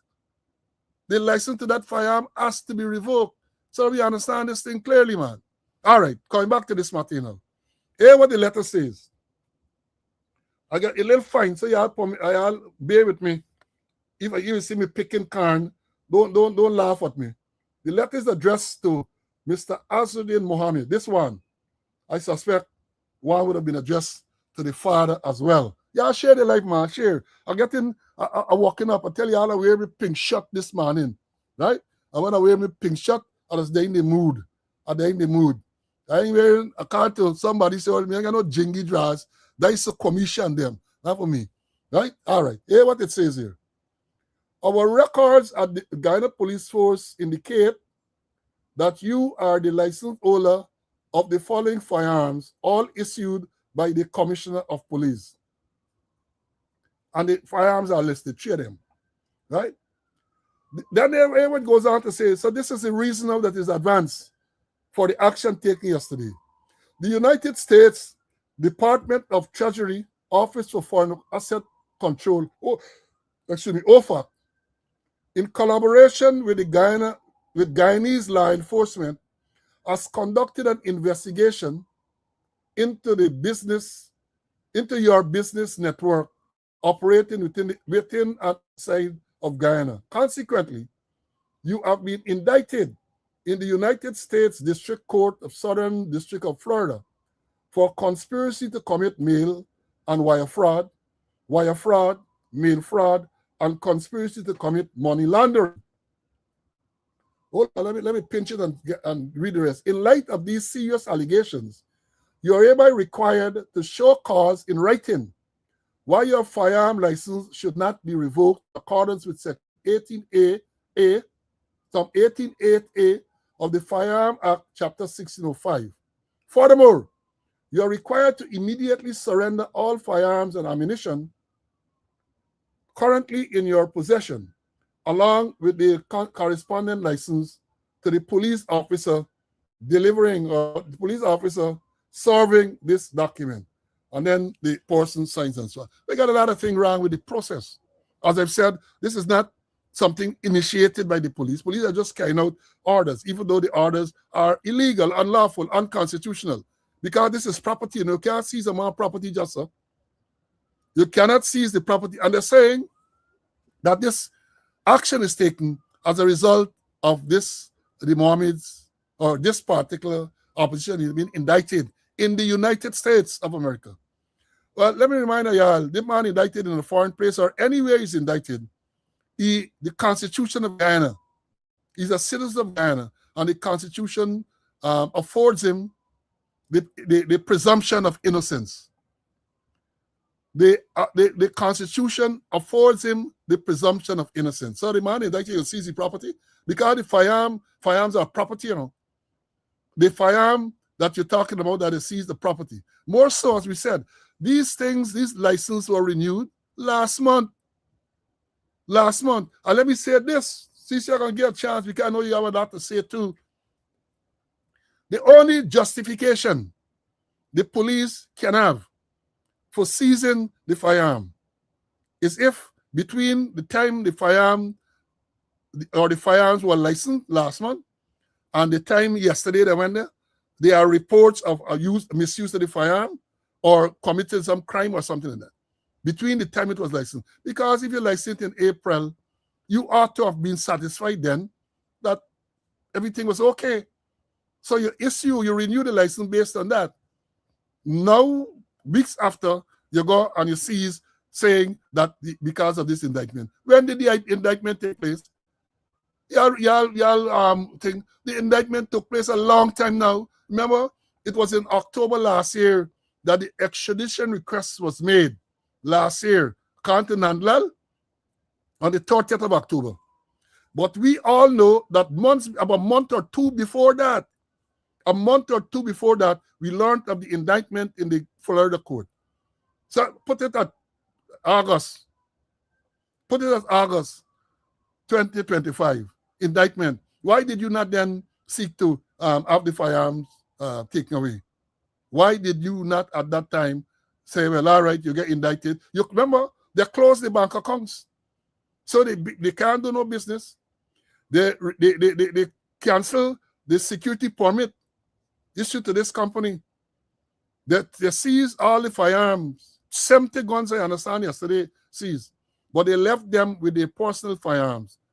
Azudin Mohammed 3, the father 2. Right? So it's then. Why, if you're saying that this is a result of the indictment, why indictment happened since around August, September last year?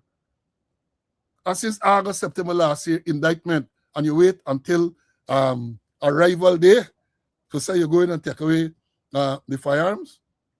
And I have something more to say, but let me take a breather and give CC an opportunity to address this thing. CC, let me hear what you have to say on this, man. Go ahead. Yeah, when I watched it, the more I read it, especially that letter there, you're telling me that, hey, I must show a reason, a cause why the firearm should not be revoked, the license. And in the very next paragraph, you're saying that I must immediately hand over those firearms to the person who come up with this note there. So I must get a reason. And you're giving me opportunity for state any reason, but immediately I must hand over those firearms. They get something called the right to be heard. I got to get hearing. the right to be heard. And it started in Genesis. It started in the beginning when Adam and Eve they pick and consume that forbidden fruit of the poisonous tree. The Lord who was policing them knew exactly what happened, and he didn't pass judgment upon them right away. He called them and asked them what played out, what happened. The thing is that you must hear the other side of the story. The right to be heard. And here's it in this letter. You're telling me, hey, come up with the reason why we shouldn't revoke the thing there. And in the very next line, they're telling me, I gotta hand them over. So I ain't get no opportunity to respond. I remember the late and great Peter Britton, Senior Counsel, had a lecture to us on the right to be heard. I think it was Larry Lewis. Had him talk to senior officer, the right to be heard. I gotta look going in my library. I think I might still find a thing there. And now you're saying also in the letter that because the person was indicted, and let me make it clear, I am not representing the Mohammeds. I don't care what with them. They're up on their own. That I was indicted in the United States. That is a territorial matter. To use a term by the authorities, territorial. What I get for do with me in Guyana for you take away my firearm because I was indicted in the States for some offense. They have jurisdiction to do that. And you know, the boy you look at it, you know, that here it is. A long time ago, you mentioned the months, I was indicted and you don't take away no firearm. You wait, no. I ain't gonna take away the firearm. And then you're taking away all of the 70 firearms that I had in there for the security service. And even though that security service, they say we're gonna take away, you gotta give the person, read the person, and they gotta respond within 15 days. It's right in the life, 15 days in which to respond. They got at least 15 years. I must get time to respond. But here's it. Then in this current case, they had no time to respond. Letter, hand in the firearm.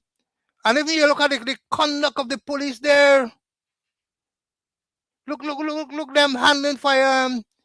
And then the man gone in the building and come out with the firearm. And I don't stand up there. Well, him because maybe he's a good man. But another man come in there, go in there, bring firearm and riddle all of them there. No proper security for the arms and ammunition. Gone in there, pick up one, come back, go for another one, pick up there, and the police stand up there like statues. And how they handle the firearm. So the whole thing is, as you mentioned, Paul, is politically directed.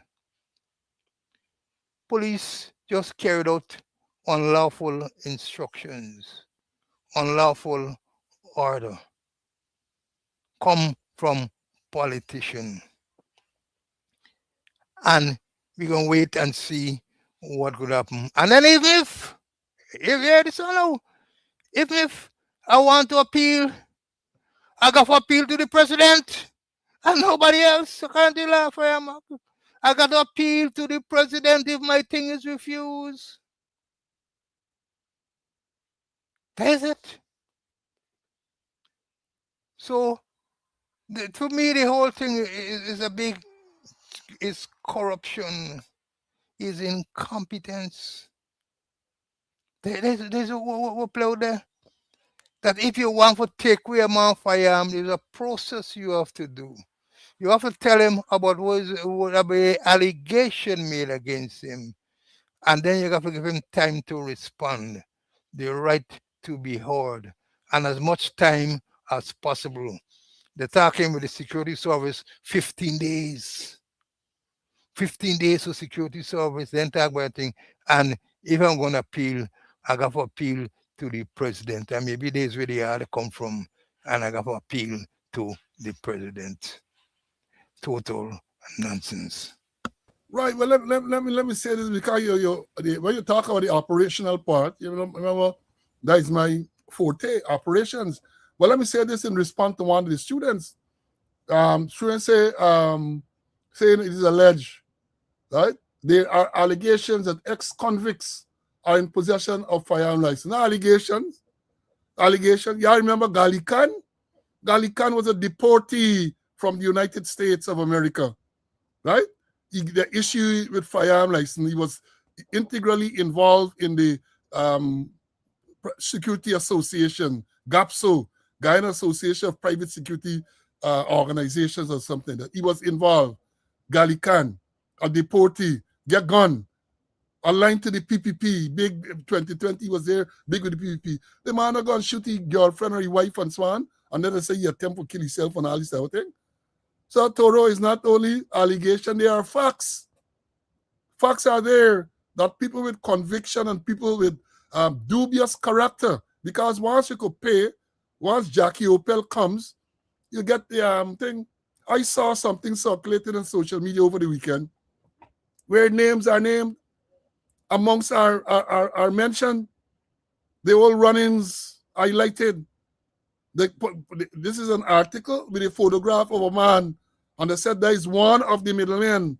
So he contact you or you contact he, you give the money where it is. Boy, see some fantastic money, $3 and $4 million calling out.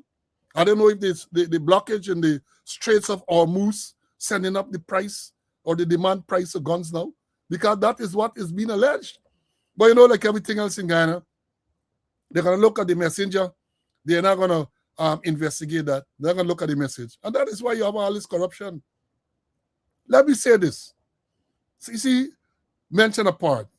I said before that under the circumstances, unless there is a report of misuse of the firearm from the time it was licensed or something like that, you're an authority. And even if there was a report of a misuse, even if there was a report of a misuse, what is the correct procedure for go and get a gun, right? Maybe, because remember, if let's say you had an allegation, the firearm misuse in some particular way and so on, maybe you would want to call him in and say, bring in the gun because we're investigating this matter. He refuses to bring in the gun. You go and you secure a search, a warrant. You go and get a warrant because the gun then, if an allegation was made, could have been deemed exhibit in the matter. So you go, you get a warrant, you go and you search your gun. But when you gone out for this gun, oh my Lord, CC said, CC, my skin grew yesterday when I saw how the thing was being handled. And let me adjust this part before he slipped me. Because one of the students here this morning reached out to me and was highlighting the fact that it seems to have been a female police officer who was conducting the operation, and she wanted to know if that was appropriate and so on. Well, I see nothing really inappropriate with that, with the gender of the person carrying out the operation. What I saw there is the type of tactical arrangements that was in place. Now you got to seize this man guns. You would have known because they had a list. They were checking out the list. 5 guns this man get, including semi-automatic assault rifle, as I saw it there, including semi-automatic pistol, 45 pistol, a 45 caliber. That is what it is said in the thing. And that is the manner in which this thing is being approached. This man gone in the house to tell you bring your guns. Man go in the gun and I decide, well, this is it. Today's the day that I gotta go and meet my maker. So I loading up. I get AR-15, I get 45 pistol, I get other stuff. And I was come out blazing. You gotta consider all of that. Man, they say, hey, I said I would have done that. So they were going to say, I said that could have been done. So let me correct it. A man, you got to this man and say, I come for all the gun. Now, I believe this man, they're under a lot of pressure, psychological pressure. You go for CC guns. Now the words you're going to left you exposed. Suppose this man decide, well, this is it. Today's the day. I go in and meet with my maker. But I ain't going alone. I come with the thing, like the drunk man singing the song. I ain't come alone, I walk with the thing, and he decide he can come out and he come out blazing. These are the type of things you all got to consider. You just turn up there, thing the man gun just so then they go out or they handling the gun. Somebody talk about gloves. I don't see any need for gloves and all of that. But I'm saying, not only this gentleman, Mr. Mohammed, you got to see his gun and them so you man are going and if he goes in at all, you are accompanying him and you are prepared in case anything goes sideways. You're accompanying him. So when you went in there, where is the gun? The gun is in some safe. All right. You taking the safe, but you are at the ready. So in case this man, you put yourself in a tactical position. Maybe you got it with body armor and shield and all them type of thing, ballistic shield and all of that. Y'all are taking things too lightly. You're taking things too lightly. As Sisi said, Mr. Mohammed is a decent man. From all his action, I ain't all no brief for you. I'm saying based on how he acted yesterday, right? Because the policemen put themselves in serious, in mortal danger in the manner in which this thing was approached. Now, let me go further. Right? This person, Azudin Mohammed, is no longer ordinary citizen in Ghana. He is the leader of the opposition. I mean, they do all sorts of things to prevent that from happening. They get Nadir on board and the delay. I remember the delay elections on the 1st of September, results announced shortly after, people named for parliament, and then the speaker didn't call in parliament for the people to be sworn in. It's a long story. By now, if you have been a regular student of this speaking out, you know the whole sequence. You know the sequence. All right. So they want him to be opposition. But at the end of the day, he is the leader of the opposition, a constitutional position. Whether you like it or not, that is what it is. He is the leader of the opposition. And the leader of the opposition, by law, has certain entitlements. Let me enlighten that. Then they know, you know. They know. The leader of the opposition, I had a document here. Hold on, man. Let me see where this document is. The leader of the opposition, he has certain entitlement. Then, all a while, please. Earlier, I got it there. Let me tell you how some. And this is the law, right? And I borrowed this some article on social media, right? Under the Leader of the Opposition Benefits and Other Facilities Act 2010, the opposition leader is entitled to full-time security service at his official place of residence to be provided by the Guyana Police Force. Mohammed has stated publicly that this has not been provided. Then he goes, I said, the cabal has simultaneously declined to furnish him with Ghana Police Force security and moved to remove his personal means of protection. So where you have a man, wherever, and I agree with this part in particular, here we have a man, so here we have a man, whatever one thinks of him, who holds a constitutional office, living without state protection, and now without licensed personal firearms. Right? If harm were to come to him, the question would be, who bears moral responsibility? Would such heavy-handed, let me read that back. Who bears moral responsibility and should such heavily handed in the thing little corrupt, a little mix up here, right? Weeks after taking office, Mohammed said he had not been provided with state security or a vehicle, which he's entitled to. The government responds, essentially telling him he didn't know what he was entitled to. This is Gail Assessor. Said he wasn't owed personal security, just security at his office once he designated one. Since the beginning of this entire saga, a blatant pattern exists. The government has been using law enforcement as a one-way tool. You can dislike Azudin Mohammed. You can think he's guilty of everything the Americans say. You can believe every so-called press release, word for word. And you can still look at the sequence and see what it is. A government using the machinery of the state to dismantle an opposition leader piece by piece his business, his money, his freedom of movement, his security, and now his ability to protect himself while hiding behind legal processes that it refuses to explain publicly. I concur. Whatever you think about Azuddin Mohammed, whether you think he's guilty of all the allegations in the United States, because remember, the allegations in Guyana were withdrawn. So there are no allegations against him, criminal allegations against him in Guyana. They're withdrawn. All the charges and so on were discontinued. So you have that. Whatever you may think of him, he is the leader of the opposition. And I am saying, and that is one of the things they do, you have to look at the whole thing in its totality. So next time you get some other leader of the opposition, you set them dangerous precedent this, take away your gun, so you ain't got no protection. You ain't providing protection to his residents. Gail Teixeira said, well, he ain't entitled to his residence, he's entitled to his office once he designated which is his office, they have to get security. Well, it's in the interest of the state. I would think, well, let me rephrase that. The state should have an interest in the protection of Mr. Mohammed, the leader of the opposition. Because if anything were to happen to him, God forbid anything happen to him, God forbid, you know where the finger's going to point? You know where the fingers are going to point. And let me say this too, before I bring back CC again, let me say this too. You take away the man gun, big public display, everybody know now, he ain't got no means of protecting himself. He has alleged that he's been followed all around by special branch, which in itself is a big concern and a big worry. That is what has been said. We all know that he goes all over the country, meeting with people and so on. So now perhaps he's even more vulnerable than he was before. Is that by design? Is that by design? Is that the intention to leave him vulnerable?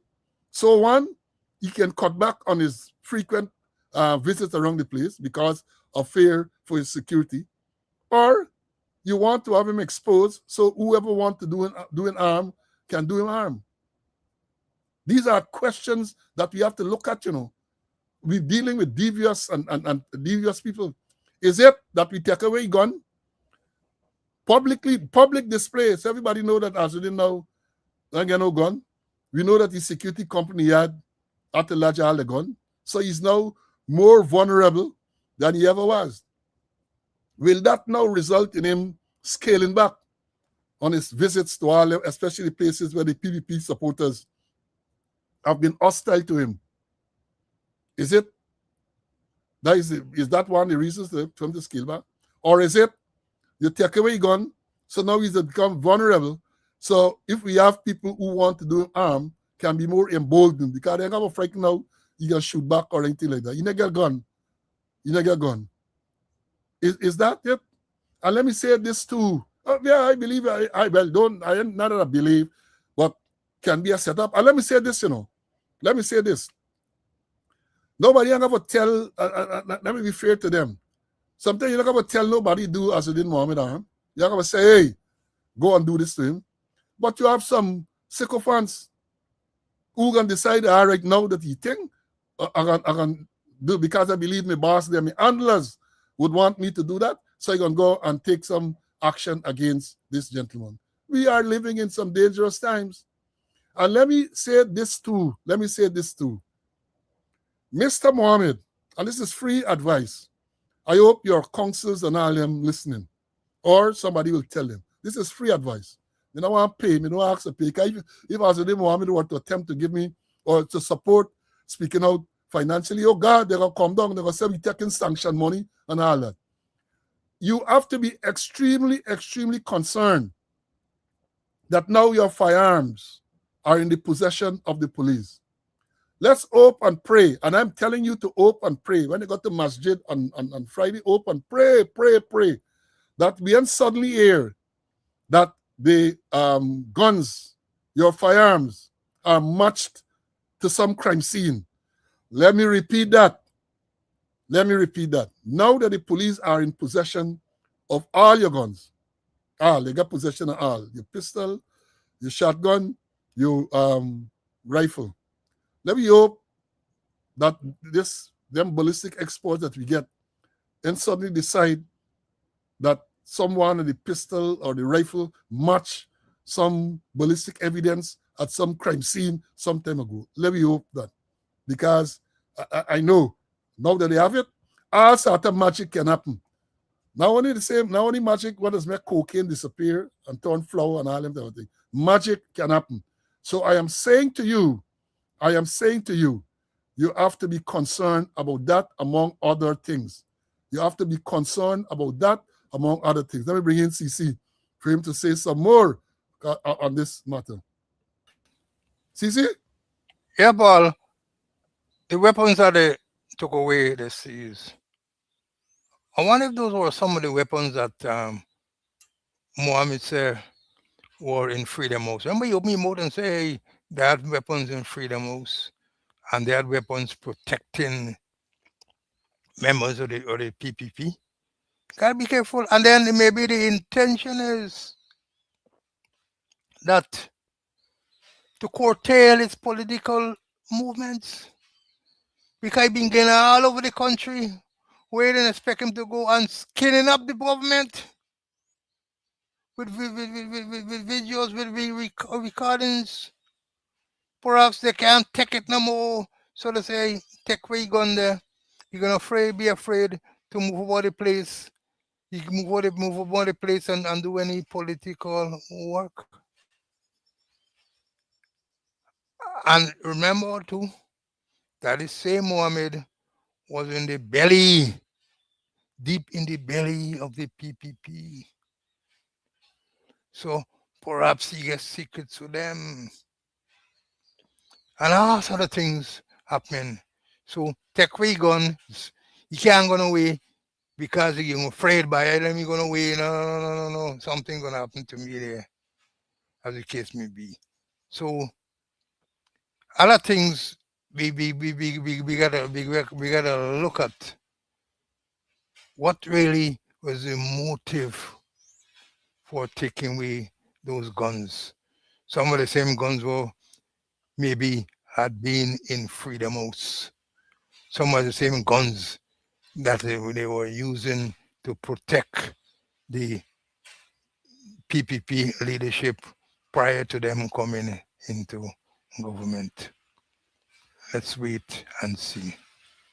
Well, we have to always remind people, because, someone has come. I'm not dealing with the messenger, I'm dealing with the message. Because someone has come and say, that's other thing. I remind you that Azzuddin Mohammed, by his own admission, and his father, they were tight with the PPP, they were tight. So all the time that people were being repressed and oppressed and victimized and so on, they were part of that clique. They were part of that cabal. So, they say what goes around comes around. But I got to remind you all too about Pastor Nehemiah's poem. I have it somewhere. And that is the reason why we should all speak out against some of these injustices. Whoever it is meted out against, we should make sure that we highlight. Because today for you, tomorrow for we. And this corrupt government there, they show that anybody who they believe not support them, they're going to make use of the state resources, the police in particular, to come after you. We know, CC, we know this thing, because we've been there. They do it to us. They came viciously after us. We know that, right? And let me say again, the harassment and the vindictiveness, it is clear. Don't let me sugarcoat it. It's harassment, it is vindictiveness, right? And let me say this, as I said, Commissioner of Police and them. Everybody know is a commissioner out of received information and pass it on to the operational ranks to do that, right? And this further erodes what little confidence people might have in the police force. The image of the force. Because anybody, whether you like the Mohammed, whether you like the PPP, whether you like whoever you like, when you look at the sequence of events, it cannot escape you that it is political persecution. It cannot. Further eroding whatever little image the force has. Further eroding. And let me say this. If this is not political persecution, I don't know what is. If this action, among the many actions, is not political persecution, I don't know what is. I don't, as we said, by their own admission now, the reason they say they take away the gun is because he was indicted in the United States. And the indictments were handed down by the grand jury since around August, September last year. Since last year, around August, or perhaps even earlier than that, the indictments were handed down. They not do nothing to they take away the guns. The firearm licenses were renewed this year, according to the records. This year, they renewed police and do nothing. But all of a sudden, somebody wake up and instruct them, go take away guns. What would be the reason behind that? What will be the motive? Is it to curtail his activities? Because regardless of what I say, he's becoming more and more popular. In my view, he's going around the place, he's interacting with people, he's skinning them up, as you would say. He's exposing them, right? And they can't be comfortable with it. So therefore, take away gun, maybe he feel less secure, he can go about the place. On the other hand, he's take away gun, so he becomes more vulnerable. So anybody who wants to harm him can now go and do that. I'm warning them because I have seen certain things and certain people might be rejoicing over the fact that the gun get taken away. Because remember, they got a lot of Spanish people and all them people around, you know. They got a lot of Spanish people around.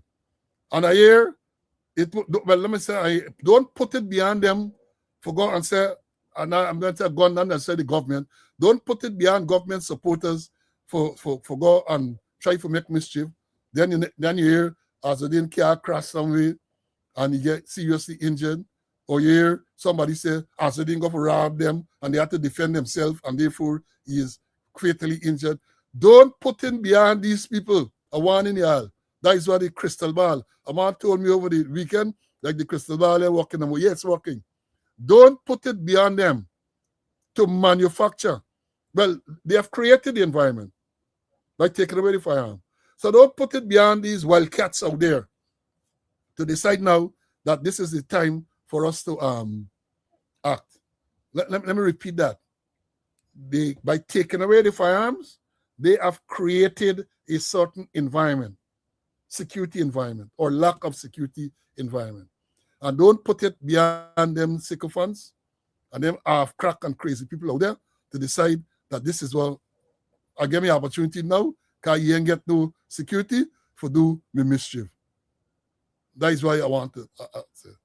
And again, in closing this part of this thing, if anything were to happen to Mr. Mohammed and the Mohammed family and the thing, it lies straight in the hands of the current administration. Anything were to happen to them. And Guyanese should realize that. If anything were to happen to them, they can't blame nobody else but the current administration. Nobody else. Right? Let me, if CC wants to say anything more on this matter, let me give him the opportunity. CC, do you want to say anything more? This is one of the matters can keep, I mean, today is we talk about it today, and we cover some of the main issues, but I suspect we're going to have other issues coming up in the coming days about it over the same matter, you know. What do you think about that? Yeah, well said. And it will be evolving. It will be evolving. Things going to happen. Although there might be some frightening things, but things going to happen, Paul. Yeah, we are hoping for that. We are praying for that. But we know we're the wrong land. We're the wrong land, and next thing you know, things happening. And then people go try to distance themselves from it. But once you create a certain environment, when things happen, you can avoid the blame. Let me play this one for y'all. And this is so. Them, the corrupt people in the government, and this is to the Mohammeds too. They got something named karma. Karma. Let me play. A student sent this to me and said I should play it. And thank you, student. This is it. Karma is real. You can hurt people and think nothing will happen. Maybe not today, maybe not tomorrow, but one day everything comes back. And when it comes back to you, it will be tenfold. Because nothing in life goes unnoticed forever. Always remember that karma. Nothing in life goes unnoticed forever. You come back. And I say, I want to be around. You know? when it come back, to sit down and see, well, you reap what you sow. You reap what you sow. And I got the next, I hope then knock me out for playing this song. This is appropriate for them. Hope Facebook or YouTube and knock me. Let me play this one. Listen carefully. You feel the rhythm, you love the rhythm, dance the rhythm, upset the rhythm. You love the rhythm, you feel the rhythm, you dance the rhythm, upset the rhythm. I don't know, and I don't know why they got people bad-minded so. I don't know, and I don't know why they got people bad-minded so. If you try to reach the top, they will want to see you drop. And if you don't try at all, here they got people them a call you lazy boy. I don't know, and I don't know why they got people bad-minded so. I don't know, and I don't know why they got people bad-minded so. If you win jackpot, my friend, them would have name you till it end. And when you're down and out, my friend, not even one of those boys would have helped you out. I don't know, and I don't know why you got people bad-minded so. I don't know, and I don't know why you got people bad-minded so. Them feel the rhythm, them love the rhythm, them dance the rhythm, upset the rhythm. Them love the rhythm, them dance the rhythm, them love the rhythm, upset the rhythm. I don't know, and I don't know why you got people bad-minded so.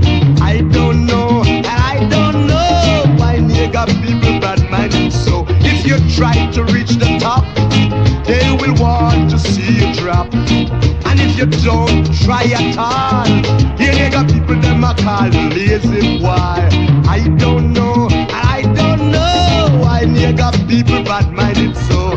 I don't know, and I don't know why you got people bad-minded so.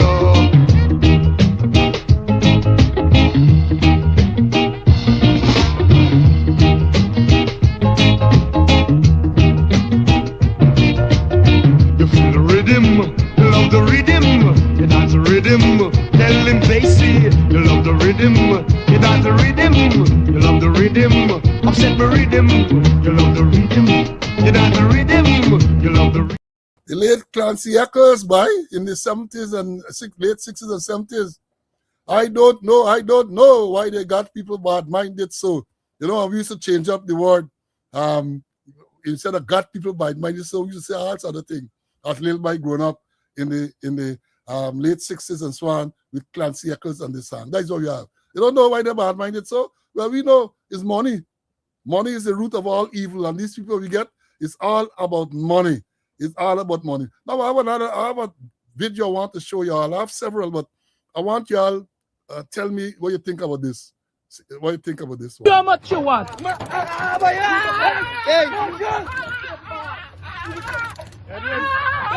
Hey, why you shocking the man in the neck, boy?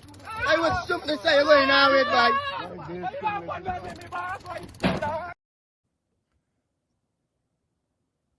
That is a man being tased by the police.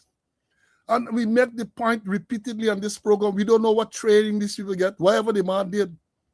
Man in a boat in the river. Can't even Trinidadian friend. The boat in the river. And this man is being tased. This man is being tased. Suppose this man fall overboard and drunk or something like that. Suppose he fall overboard and drunk. I can't understand again. I say, what is the type of training these people undergo to deal with these things? Right? Now, let me bring in CC for his closing, and then we're going to give you a look forward. CC, you're closing, my brother. Yeah, and I watched the thing in the Mazaruni River there, you know. I think this is Alpha Bar Tico. And it's shocking. And then we're going to ask, is there a SOP? And I'm talking about a written SOP that is known by all ranks, from the top right down to the last recruit. Is there an SOP there? And they gotta be careful, because tasing could be deadly. Up to recently I was reading, that in the United States from 2000, over 1,000 persons died from being tased. And then from 2018 to now, 49 people died after being tased by the police. It's lethal. People say non-lethal. It is also lethal. And look what's going on there. Goodness gracious. I tell you, and I just got a report, let me share it for what it's worth. Person say, I heard a lot of electrical cables were vandalized from the National Stadium, despite they have security cameras. Shocking indeed. The stadium don't have the requisite power supply. So maybe somebody vandalizing the National Stadium, despite the fact that they have security and cameras. I hope this is not true, or if it's true, I hope that they do take proper action. Yeah, my brother. You talk about the tasing there. You said shocking. It is literally shocking, right? There's not a figure of speech as we saw there. Literally shocking. The man being tased, shocked repeatedly in a boat. My lord, what has happened? What really going on? There was a man fall over now and drunk. They're gonna come with some Jim Cock bring Ram Goat story. Yeah, come with some Jim Cock bring Ram Goat story. Let me remind you of this too.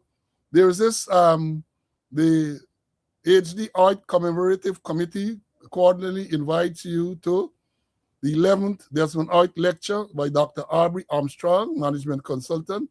That will be the 11th, Monday, the 11th of May, 2026. Exhibition Center, Pegasus Hotel, from 5 o'clock in the afternoon. So those of you, I don't know if it's going to be streamed live, but I encourage those of you who are around to go and listen. Dr. Armstrong is a powerful presenter, and I'm sure you're going to learn a lot from that. Let me also take this opportunity to also remind you about the prostate screening. Remember I told you all about the prostate screening? Men, this one's for you. Join us for a free prostate cancer screening on Sunday, May 17th from 10 a.m. to 1:30 p.m. at Eureka Medical Labs, 263 Thomas Street, Georgetown. The screening is quick and confidential. Just bring a valid national ID. Ladies, encourage the men you love to get checked. Your support matters. Act now. Early detection saves lives. Get screened. Sponsored by Eureka Medical Labs and the Ministry of Health. Yeah, get screened, gentlemen. Men, go and get screened. Get screened. Look after your health. Don't take your health for granted. Now, let me play. Well, first of all, let me remind you, for those of you who are in a position to make a donation, the numbers are there. And for those of you who have, over the period, made contributions, thank you very much for your support. I want to play this here. And remember this tune, it has the album has the picture of Bob Marley, but it's not a Bob Marley tune. So here we go.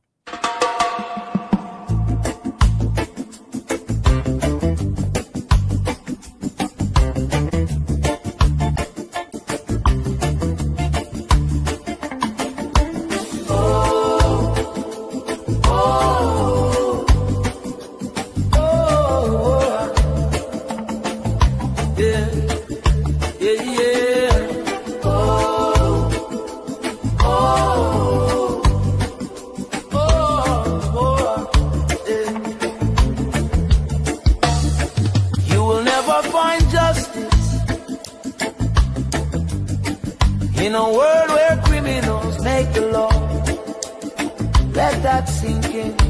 Justice cannot exist where power is built on corruption, where those meant to protect the people instead protect their own interests. When criminals write the rules, truth becomes a threat, honesty becomes a weakness, and integrity is punished instead of rewarded. In such a world, the law is no longer about right and wrong. It's about control. It's about silencing voices, rewriting narratives, and calling oppression order. The guilty walk free, Because they designed the system to serve themselves, while the innocent are crushed under rules that were never meant to protect them. This is why so many people lose faith, not because justice isn't important, but because they see how often it's manipulated. They watch thieves wear suits, liars hold titles, and abusers hide behind authority. They see how doing the right thing costs more than doing the wrong one, and that's when hope starts to fade. But here's the truth: even when the system is broken, morality is not. Justice may be delayed, denied, or distorted, but it never disappears. It lives in those who refuse to become what they hate. It lives in people who speak truth when it's dangerous, who choose principle over profit, and who stand firm even when the odds are stacked against them.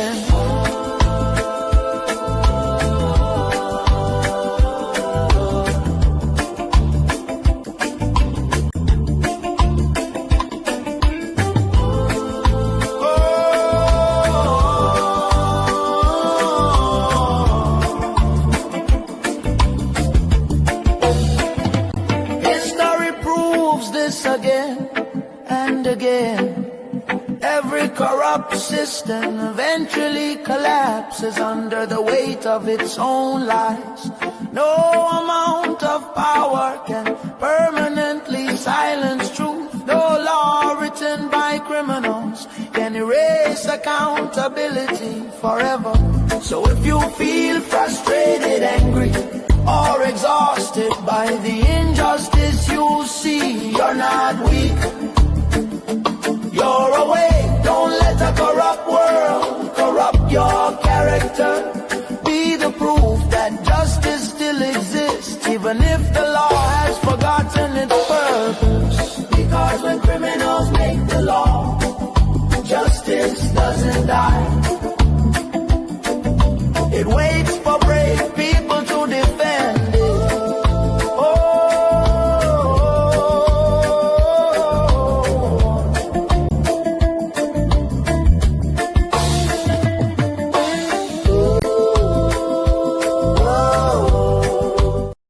So true. Listen to the words carefully. So true. So when criminals make the law, criminals making the law, what do you expect? Can be no justice when criminals make the law. Folks, we have had a good morning. We got so many other things again we left back. But that is what happens all the time, because now, as we end today's session, we have some stuff that we will deal with. They are left back, we plan to deal with. But how things going by the time we come Friday afternoon, so many things are likely to happen again that we have to prioritize. So forgive us if we post that we're going to deal with certain subjects, and we have to put off those for another time. Because I have to remind you that they have the trial or the oral argument, they call it, at the ICJ, that's the International Court of Justice, that is going on. And follow what's going on, right? As I've said, when it started on Monday, the arguments presented on Guyana's behalf, compelling.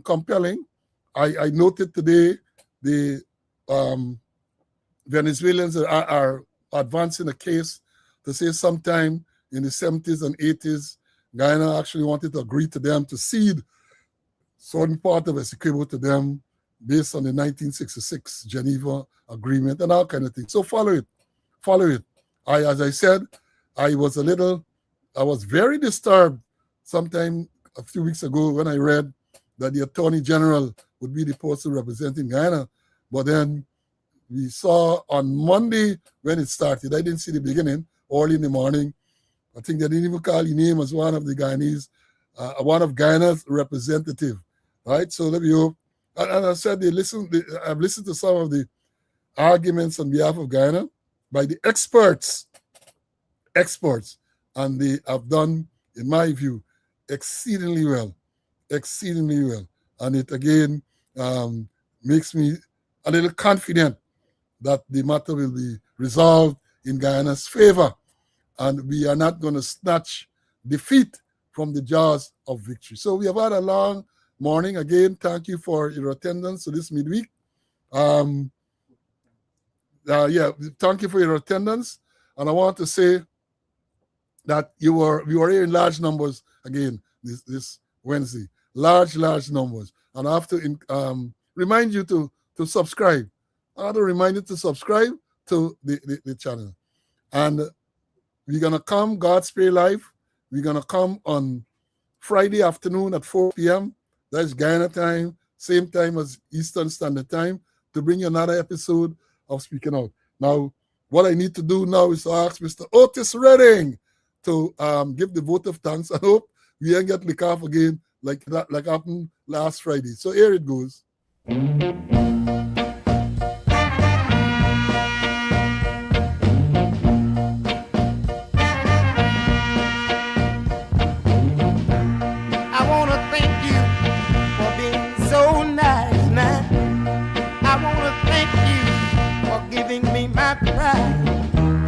Sweet kisses to you and everything you do. Yeah, I want to thank you for spending your time with us this morning and afternoon, early afternoon. And again, God's Prayer Life. We come again on Friday for another episode of Speaking Out, exposing corruption and incompetence. Until then, we implore you again, whether you're using the road, whether you're using the waterway, as you go about your regular business, be safe.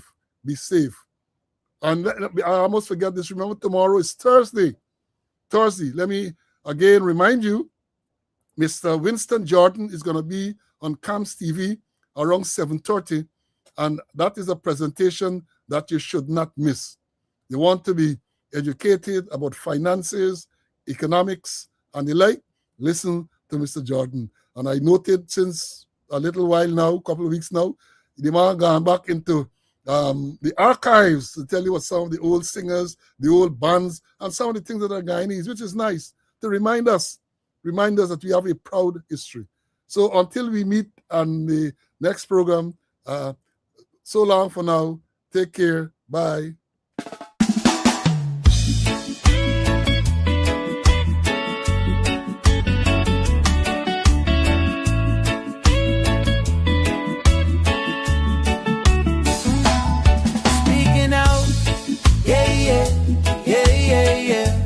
Up comes Boslow and Mr. Clinton, Conway, speaking and exposing corruption each and every day. Guyanese, turn on your TV and go to YouTube and listen to what Boslow and Conway to say. Whole day we are calling for Boslow and Clinton Conway. They teach and educating, exposing the things in the system. We need a better Guyana for the little boys and the children poor. Slow and Clinton Conway. All the money they get, 2.2 billion. Hear me when I sing. Oh. Guyanese at home and abroad, please log into Conway, as wide as it can reach. Paul Slow, you always will preach. Oh yeah, like and share, subscribe, hit the notification bell, so this message could reach as far, and every Guyanese will feel well. Oh yes, yeah. Paul Slow and Clinton Conway.